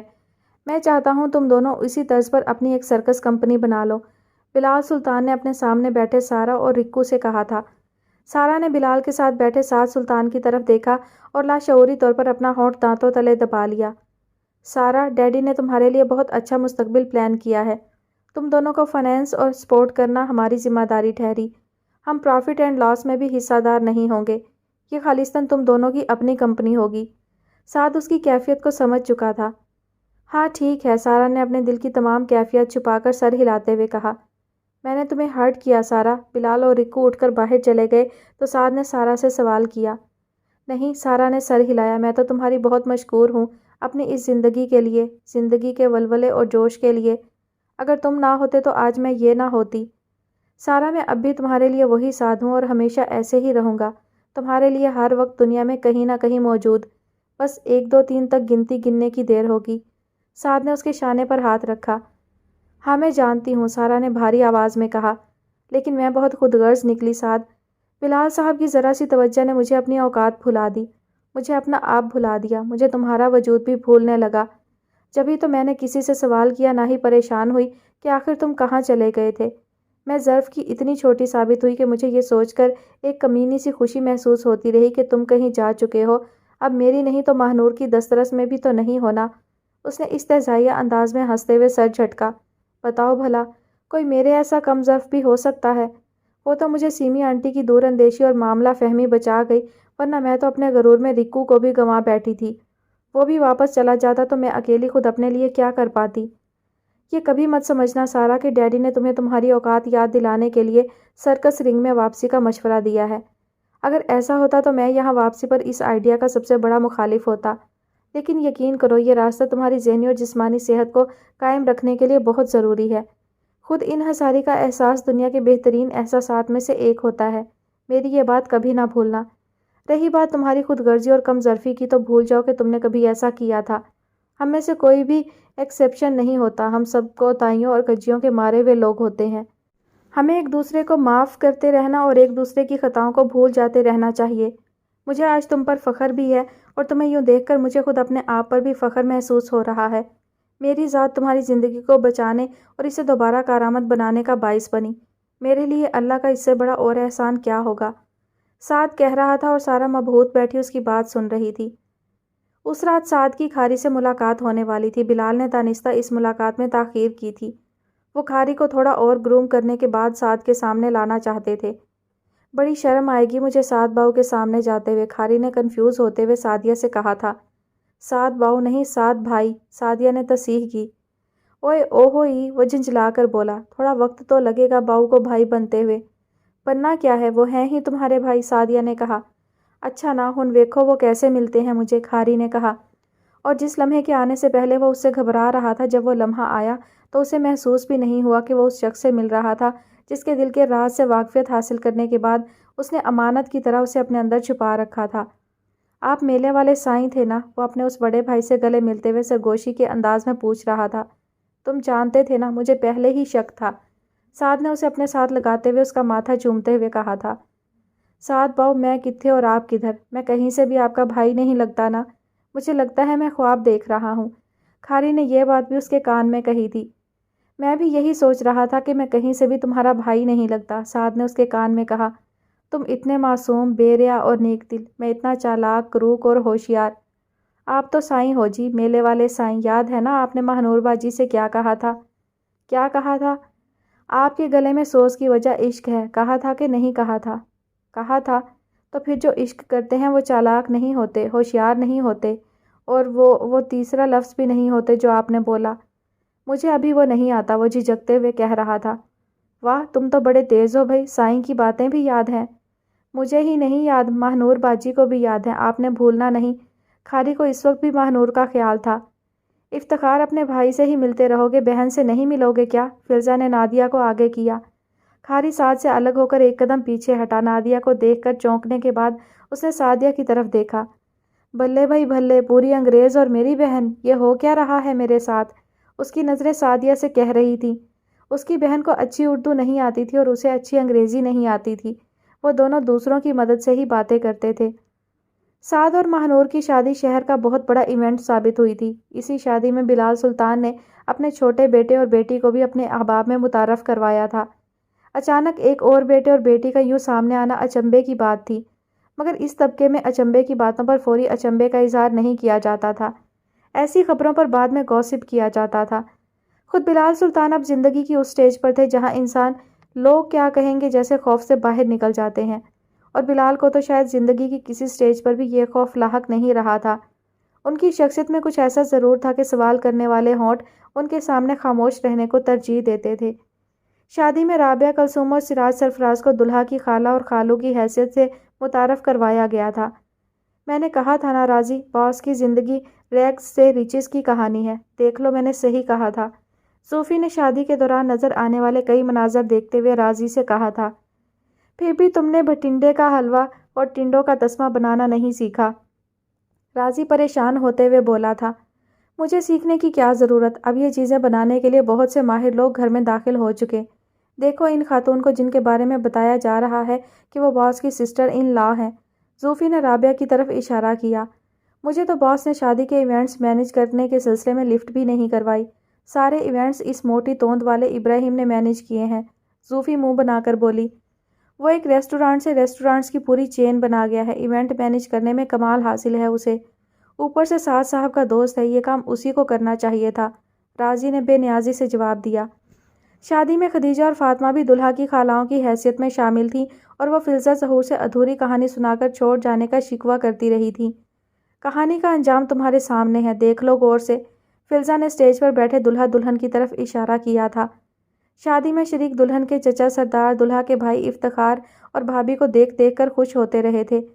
وہ ایک زندگی کو بچا کر ایک خاندان میں کیسی کیسی خوشیاں بکھیر دینے کا باعث بنے تھے۔ انہیں ایسا محسوس ہو رہا تھا انہوں نے حاصل زندگی پا لیا تھا۔ اور دلہن کی تائی صابرہ نے قیمتی 3 پیس سوٹ میں ملبوس افتخار احمد عرف خاری کی طرف حیرت سے دیکھ کر سوچا تھا، شکر ہے رضیہ میں کہیں انجانے میں اس بیچارے کی شادی تجھ سے نہیں کروا بیٹھی۔ مول وائن تو سنا ہے اس کے ابے کی رشتہ دار نکلی، جو تجھ سے ہو جاتی اس کی شادی تو بلال سلطان کی سوسائٹی کیا کرتی بھلا۔ شادی میں شریک ایک نئی سرکس کمپنی کی مالکن سارہ خان اور اس کا شوہر رضوان الحق بھی شریک تھے۔ دونوں نے حال ہی میں اسلام آباد میں جدید خطوط پر ایک سرکس کمپنی کا آغاز کیا تھا اور دنوں ہی دنوں میں بلو ہیون سرکس کمپنی کے کئی ملازم بلو ہیون کو چھوڑ کر ان کے ساتھ آ ملے تھے۔ سنا تھا بلال سلطان نے ان کی اس کمپنی اور ان کو خرید کر دیے گھر پر کروڑوں روپے خرچ کیے تھے۔ صرف 2 گانوں کے بولوں کا فرق 2 انسانوں کی حیثیت واضح کرنے کے لیے کافی ثابت ہوا۔ ماہ نور تم واقعی سعد سلطان کے دل کا معاملہ تھی اور میں۔ سارہ خان اسٹیج پر دلہن بنی بیٹھی ماہ نور کو دیکھتے ہوئے سوچ رہی تھی۔ میں اس کی نیک دلی کا معاملہ۔ اس کے چہرے پر ایک اداس مسکراہٹ پھیلی تھی۔ شادی کی تقریبات ابھی جاری تھیں جب شادی کے پنڈال میں داخل ہوتے ایک شخص کو دیکھ کر سعد سلطان اپنی دلہن سے معذرت کرتے ہوئے اسٹیج سے اتر کر اس سمت بھاگا تھا جدھر سے وہ شخص داخل ہوا تھا۔ کچھ ہی دیر بعد وہ مہمانوں سے خوش گپیوں میں مصروف نادیہ کو بلا کر ایک طرف لے گیا تھا۔ اس جگہ وہ مہمان بھی کھڑا تھا جس کی آمد نادیہ کے لیے بھی سرپرائز کا باعث تھی۔ معذرت خواہ ہوں، چیلنج پورا کرنے میں 2 ہفتے سے زیادہ دن لگ گئے، سعد نے نادیہ سے کہا۔ بس ان موصوف کے ویزے کا کچھ مسئلہ ہو رہا تھا۔ اس نے مہمان کی طرف دیکھا تھا۔ تمہیں مجھ پر مکمل بھروسہ ہے نا نادیہ؟ پھر اس نے نادیہ سے پوچھا تھا۔ نادیہ نے کچھ نہ سمجھتے ہوئے سر ہلایا تھا۔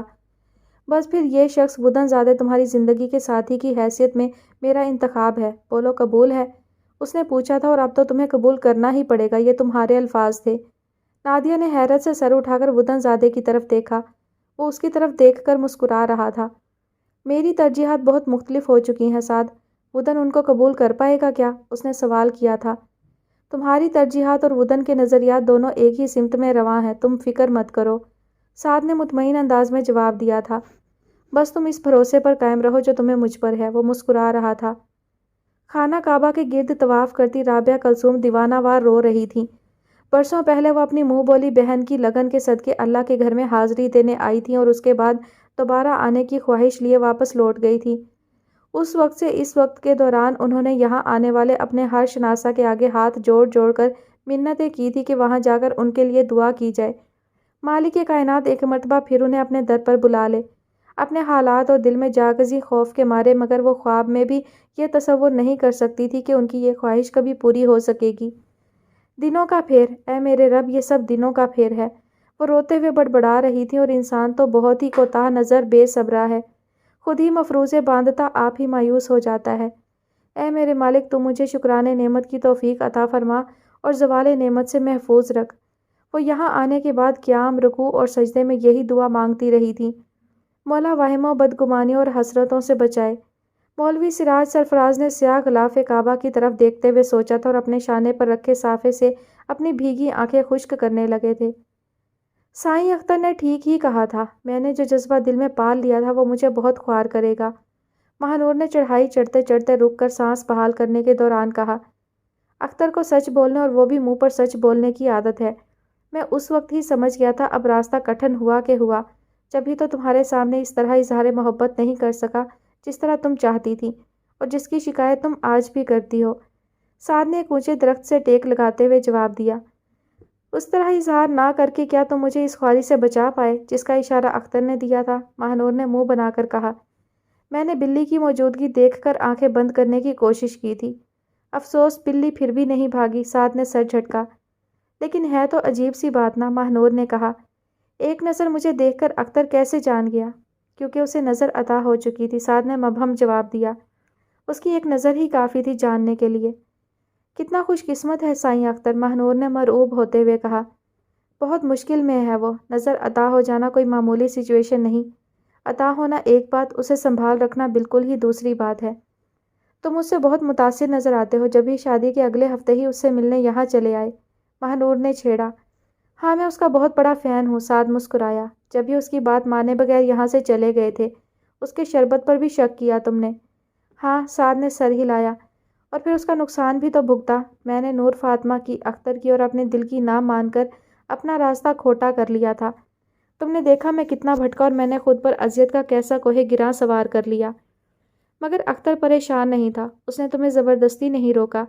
نور فاطمہ نے تمہیں تمہارے حال پر چھوڑ دیا، اس لیے کہ ان دونوں کو معلوم تھا تمہیں کسی کی محبت کی طاقت حاصل ہے، محبت جو کوہ گراں اور اس کی اذیت سے نجات دلا سکتی ہے، محبت جس کی لگن راستوں کے کانٹے چن کر ان پر گل و گلزار بکھیر دیتی ہے۔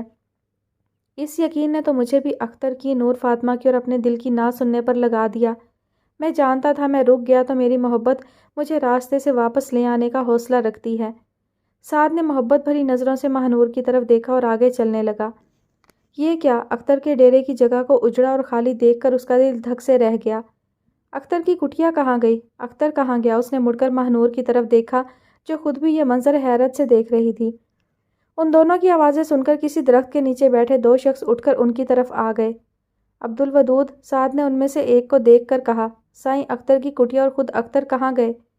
سائیں جی اپنی اگلی منزل پر روانہ ہو گئے صاحب، عبدالودود نے کہا۔ میں نے ان سے کہا سائیں جی یہاں آنے والوں کا رش بڑھنے لگا ہے، لوگوں کو گاڑیاں، موٹر سائیکلیں اور سائیکلیں کھڑی کرنے میں مشکل پیش آتی ہے، کسی سے کہہ کر یہاں فائبر گلاس کی چھت ڈلوا کر پارکنگ بنوا لیں۔ فرمانے لگے عبدالودود، اللہ کے فقیر سے اللہ کے یہاں رہنے والے بندے خوب فیض یاب ہو چکے، اب حکم ہے کہیں اور جا کر ڈیرا لگانے کا۔ میں نے کہا یہ کیسے ہو سکتا ہے، لوگ آپ کا یہاں سے جانا برداشت نہیں کر پائیں گے۔ فرمانے لگے لوگوں کو سب پتہ ہے عبدالودود، سانپ سے اور فقیر کا کوئی ایک ٹھکانہ نہیں ہوتا، وہ ایک سے دوسری جگہ کا سفر کرتے ہی رہتے ہیں۔ میں نے سوچا پاؤں پڑ جاؤں گا، منت کر لوں گا سائیں جی یہ ٹھکانہ نہ چھوڑیے، مگر اگلی صبح میری نیند سے جاگنے سے پہلے ہی وہ یہاں سے کوچ کر چکے تھے۔ اوہ، سعد اور ماہنور نے ایک ساتھ کہا۔ کہاں گئے وہ؟ پتہ نہیں جی، تاحال ان کی کوئی خبر نہیں، عبدالودود نے کہا اور واپس جا کر اپنی جگہ پر بیٹھ گیا۔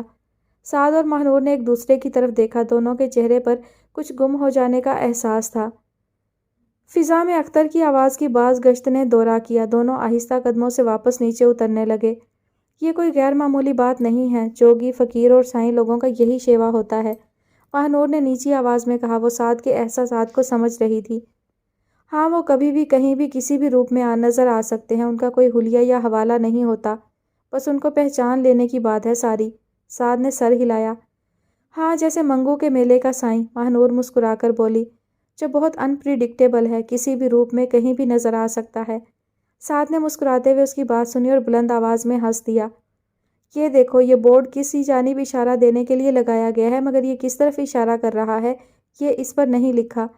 نیچے اترتے ہوئے ایک جگہ رک کر ماہنور نے لوہے کے سٹینڈ پر لگے ایک تیر کے نشان جیسے لکڑی کے تختے کی طرف اشارہ کیا جس پر کوئی تحریر درج نہیں تھی۔ رکو، اس پر میں کچھ لکھتا ہوں، سعد نے کہا۔ تمہارے بیگ میں لکھنے کی کوئی چیز ہے کیا؟ نہیں، ماہنور نے کہا، ایک سرخ رنگ کی لپسٹک موجود ہے بس۔ لاؤ وہی دو، سعد نے ہاتھ بڑھایا اور لپسٹک اس سے لے کر تختے کی طرف بڑھ گیا۔ لکڑی کے تختے پر کچھ لکھتے ہوئے اس کے ہاتھ کی جنبش ہی بتا رہی تھی کہ وہ بڑے سائز کے حروف لکھنے کی کوشش کر رہا تھا۔ لکھ لینے کے بعد اس نے مسکرا کر ماہنور کی طرف دیکھا جو تجسس کے مارے تیزی سے آگے بڑھی۔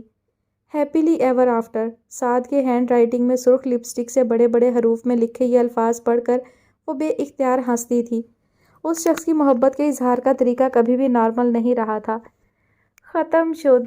جی ڈیئر لسنرز، تو فائنلی ناول کا ہوا اختتام، اور ناول کے ریویو کی بات کریں تو میں بہت سارے جو ہے وہ پوائنٹس جو ہیں پریویس ایپیسوڈ میں بھی بتاتی رہی ہوں، ناول مجھے بہت دلچسپ لگا، بہت ہی اچھا لگا، بہت پسند آیا، اور اس پسندیدگی کا اظہار میں نے کافی ساری ایپیسوڈ کے دوران کیا ہے۔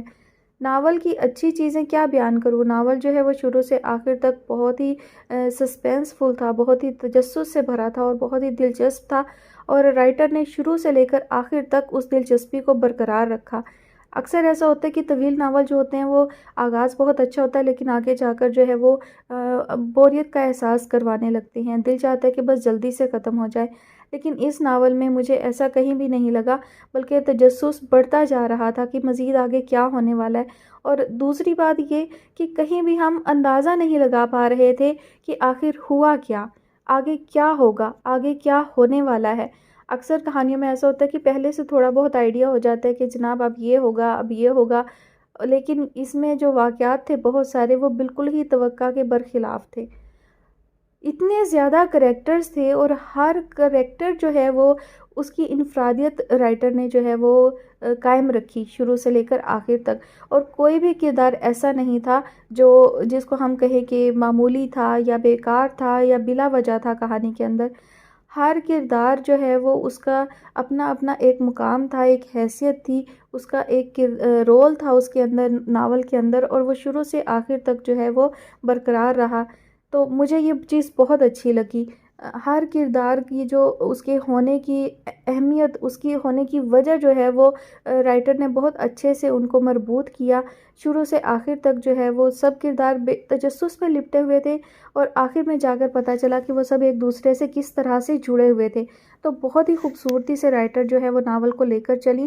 اور دوسری بات مجھے یہ اچھی لگی کہ ہر چیز کو بہت تفصیل سے رائٹر نے بیان کیا، چاہے وہ ایلیٹ کلاس کی لائف تھی اور چاہے وہ کسی غریب کی جھونپڑی کی لائف تھی، اس کو اتنی خوبصورتی سے منظر نگاری کی اور بالکل حقیقی تصویر اس کی پیش کی کہ ایسے محسوس ہوتا تھا جیسے وہ چیز ہماری نظروں کے سامنے ہو، چاہے وہ نور فاطمہ کی کٹیا تھی، چاہے وہ خانہ بدوشوں کی جھونپڑی تھی، جو بھی زندگی تھی ان کی، بالکل اس کو حقیقی پورٹریٹ جو ہے وہ رائٹر نے کیا، ایسے جیسے بہت گہرا تجزیہ کر کے جائزہ لے کے جو ہے وہ بتایا جائے۔ آج کل جو رائٹرز ہیں وہ اکثر ایسی کہانیاں لکھتی ہیں کہ انہیں کچھ پتہ نہیں ہوتا، لیکن بس انہوں نے بھاری بھاری نام شامل کرنے ہوتے ہیں اور چیزوں کو لکھ دینا ہوتا ہے، لیکن ان کی تفصیل نہیں بیان کرتی۔ تو اس میں ایسا نہیں ہوا، اور رائٹر نے کہیں بھی ایسا نہیں کیا کہ جب پیسے والے ہیں تو ان کے پاس بہت طاقت ہے تو وہ کچھ بھی کر لیں۔ موسٹلی آج کل کی جو ینگ رائٹرز ہیں وہ یہ کرتی ہیں کہ امیر انسان ہے نا تو وہ سب کچھ کر سکتا ہے، ان کا بس نہیں چلتا کہ یہ اس کے ہاتھ میں نا جادو کی چھڑی تھما دیں اور کہہ دیں کہ وہ مردے کو بھی زندہ کر سکتا ہے۔ ایسا نہیں ہوتا ہے، امیر انسان ہو تو بھی وہ بہت ساری جگہوں پہ بے بس ہوتا ہے، جیسے کہ اس کہانی میں بیان کیا گیا۔ انسان کے پاس دولت اور سب کچھ ہو، اس کے باوجود اس کے پاس تمام اختیارات نہیں ہوتے۔ آج کل کی رائٹرز کیا کرتی ہیں، بس لکھ دیتی ہیں کہ اس کے پاس پیسہ تھا تو اس نے سب کچھ پتہ کروا لیا۔ سب کچھ ایسے ہی پتہ نہیں چل جاتا، کوشش کرنی پڑتی ہے۔ جیسے کہ سعد سچ جاننے کے لیے خوار ہوتا پھرا، وہ کہاں کہاں نہیں، اس کے پاس دولت تھی، سب کچھ تھا، لیکن وہ سچ جاننے کے لیے مارا مارا پھرتا رہا، حقائق کو جاننے کے لیے۔ ایسا نہیں ہوا کہ بس اس کے پاس پیسہ تھا تو اس نے کہا پتہ کروا لیا جی۔ آج کل کی رائٹر بس لکھ دیتی ہیں اس نے پتہ کروا لیا، اس نے یہ کروا لیا، اس نے وہ کروا لیا، بس سب کچھ ایسے لکھ دینے سے ہی ہو جاتا تھا۔ ایسا نہیں ہوتا ہے، انسان کو کوشش کرنی پڑتی ہے، محنت کرنی پڑتی ہے۔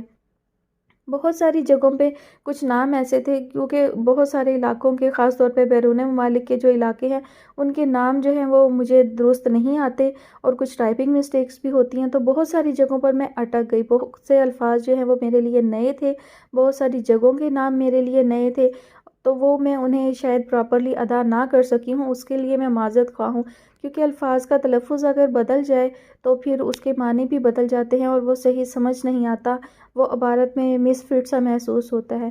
تو اکثر جگہوں پہ مجھے بھی ایسا لگا، لیکن کوشش کے باوجود میں نہیں جان سکی کہ وہ لفظ کیا تھے اور ان کے معنی کیا تھے، تو جو مجھے سمجھ آیا میں نے اسی طرح سے لفظوں کو ادا کر دیا۔ اس کے علاوہ سارے کردار بہت اچھے تھے، ان کا جو لائف تھی وہ بھی بہت اچھے سے بیان کی رائٹر نے، اور بہت اچھے میسیجز تھے کہ اکثر آنکھوں دیکھے بھی جھوٹی ہو جاتی ہے، اور چیزوں کو صرف ایسے ہی نہیں سوچ لینا چاہیے اپنے حساب سے کہ یوں ہوا ہوگا، مطلب مفروضے قائم کر لیے سعد نے، جتنے اس کو حقائق پتہ چلے اس نے مفروضے قائم کر لیے۔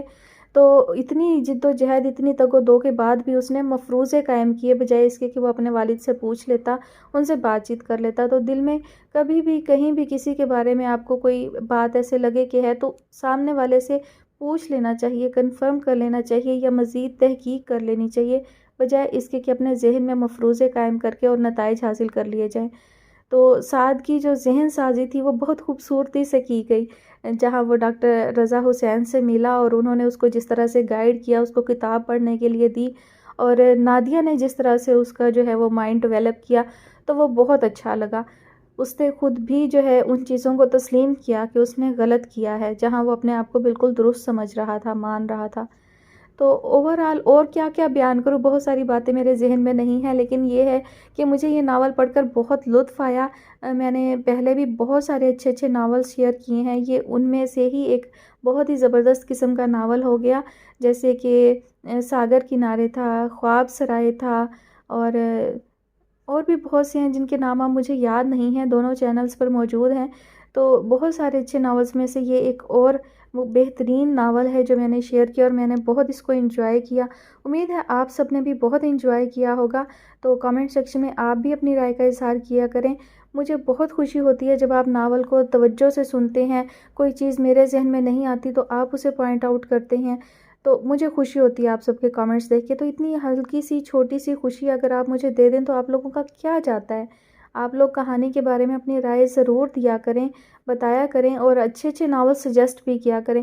مجھے صرف ناول مت بتایا کریں، رائٹر کا نام بھی بتایا کریں، اور ساتھ میں یہ دیکھ لیا کریں کہ وہ ناول جو ہے یوٹیوب پر موجود ہے یا نہیں۔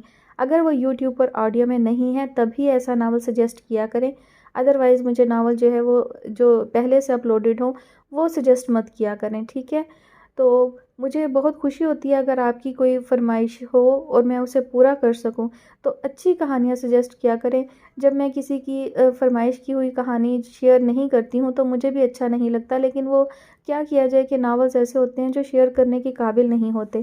کوشش کیا کریں کہ پرانے رائٹرز کے ناول سجیسٹ کیا کریں، جو نئی رائٹرز ہیں وہ ان کا کوئی خاص معیار جو ہے وہ نہیں ہے کہانیوں کا، وہ فلمی سٹوریز لکھتی ہیں، فلمی جو ڈرامہ سیریلز طویل چلتے رہتے ہیں نا، لمبے لمبے مر مر کے لوگ زندہ ہو کر آ جاتے ہیں، وہ اس ٹائپ کی کہانیاں لکھتی ہیں، تو وہ مجھے پسند نہیں ہیں۔ اس طرح کی کہانیاں ہوں جو زندگی کی حقیقی تصویر کو پیش کرے، زندگی کی مشکلات کو بھی بیان کریں، تو وہ ساری چیزیں جو ہے اس طرح کی مجھے اچھی لگتی ہیں کہانیاں۔ اور ناول کی ریویو سے میں پھر ہٹ گئی، مجھے سارہ کا کردار جو ہے وہ بھی تھوڑا سا نیگیٹیو تھا، مطلب وہ بہت ناشکری کر رہی تھی، لیکن اس کو ادراک ہو گیا اور اس کو کروا دیا گیا، وہ مجھے اچھا لگا۔ اور بہت ہی مایوس کن کردار تھا سارہ کا، لیکن اچھا ہوا کہ وہ پھر سے دوبارہ سے زندگی کی طرف آ گئی۔ اور دوسرا کردار جو مجھے اچھا نہیں لگا، تھوڑا سا یعنی برا لگا، وہ فلزہ ظہور کا تھا۔ مطلب اس نے اتنی جذباتیت دکھائی، اس نے ایک معصوم بچے کو بس سٹاپ پر چھوڑ دیا، بالکل بے یار و مددگار۔ ٹھیک ہے، اس کو جتنے بھی خوف تھے، جتنے بھی ڈر تھے اپنی زندگی کے حوالے سے، اپنے کریئر کے حوالے سے، پھر بھی ایک نوزائیدہ بچے کو کوئی عورت خاص طور پہ کس دل سے کسی ایسی جگہ پر چھوڑ سکتی ہے؟ تو وہ جو ہے مجھے چیز بالکل اچھی نہیں لگی، ویسا نہیں ہونا چاہیے تھا۔ باقی اوورآل کہانی بہت بہت بہت اچھی تھی، مجھے بہت اچھی لگی۔ آپ سب کو کیسی لگی یہ کامنٹ سیکشن میں ضرور ضرور ضرور بتائیے گا۔ یہ آپ سب سے میری ریکویسٹ کہہ لیں یا میری دھونس کہہ لیں، میری زبردستی کہہ لیں، لیکن یہ ہے۔ تو آپ سب نے کامنٹ کر کے ضرور بتانا ہے جس چیز کو بھی ناول پسند آیا ہے، یا اگر کوئی بات انہیں بری لگی ہے، کوئی بھی تنقید کریں، تعریف کریں، جو آپ کا دل چاہتا ہے کریں، لیکن ضرور کمنٹ کیا کریں۔ باتیں آج بہت ساری ہو گئی ہیں، بہت لمبا ریویو ہو گیا ہے، تو اب میں چلتی ہوں۔ انشاءاللہ کوشش کروں گی کہ نیکسٹ آپ لوگوں کے لیے اسی طرح سے کوئی بہت اچھا ناول لے کر آؤں۔ ویسے تو بہت سارے ناولز ایسے ہیں جو ایک ہائی سٹینڈرڈ سیٹ کر دیتے ہیں، تو ان کا اثر ہمارے دماغوں پر دیر پا ہوتا ہے، تو اس کی وجہ سے ہمیں کوئی اور ناول پسند نہیں آتا، تو مجھے ابھی ناول کا انتخاب کرنے میں تھوڑی سی مشکل ہوگی، کیونکہ ابھی یہ ناول جو ہے وہ زیادہ ذہن پر سوار ہے، تو اس کو دیکھتے ہوئے کوئی دوسرا ناول چوز کرنا میرے لیے کافی مشکل ہوگا، لیکن پھر بھی اپنی سی پوری کوشش کروں گی کہ آپ کے لیے اچھی کہانیاں لے کر آؤں۔ اپنا بہت سارا خیال رکھیے گا اور مجھے اپنی دعاؤں میں لازمی یاد رکھا کریں، یہ بھی میری ایک آپ لوگوں سے ریکویسٹ ہے کہ میرے لیے دعائیں بہت زیادہ کیا کریں۔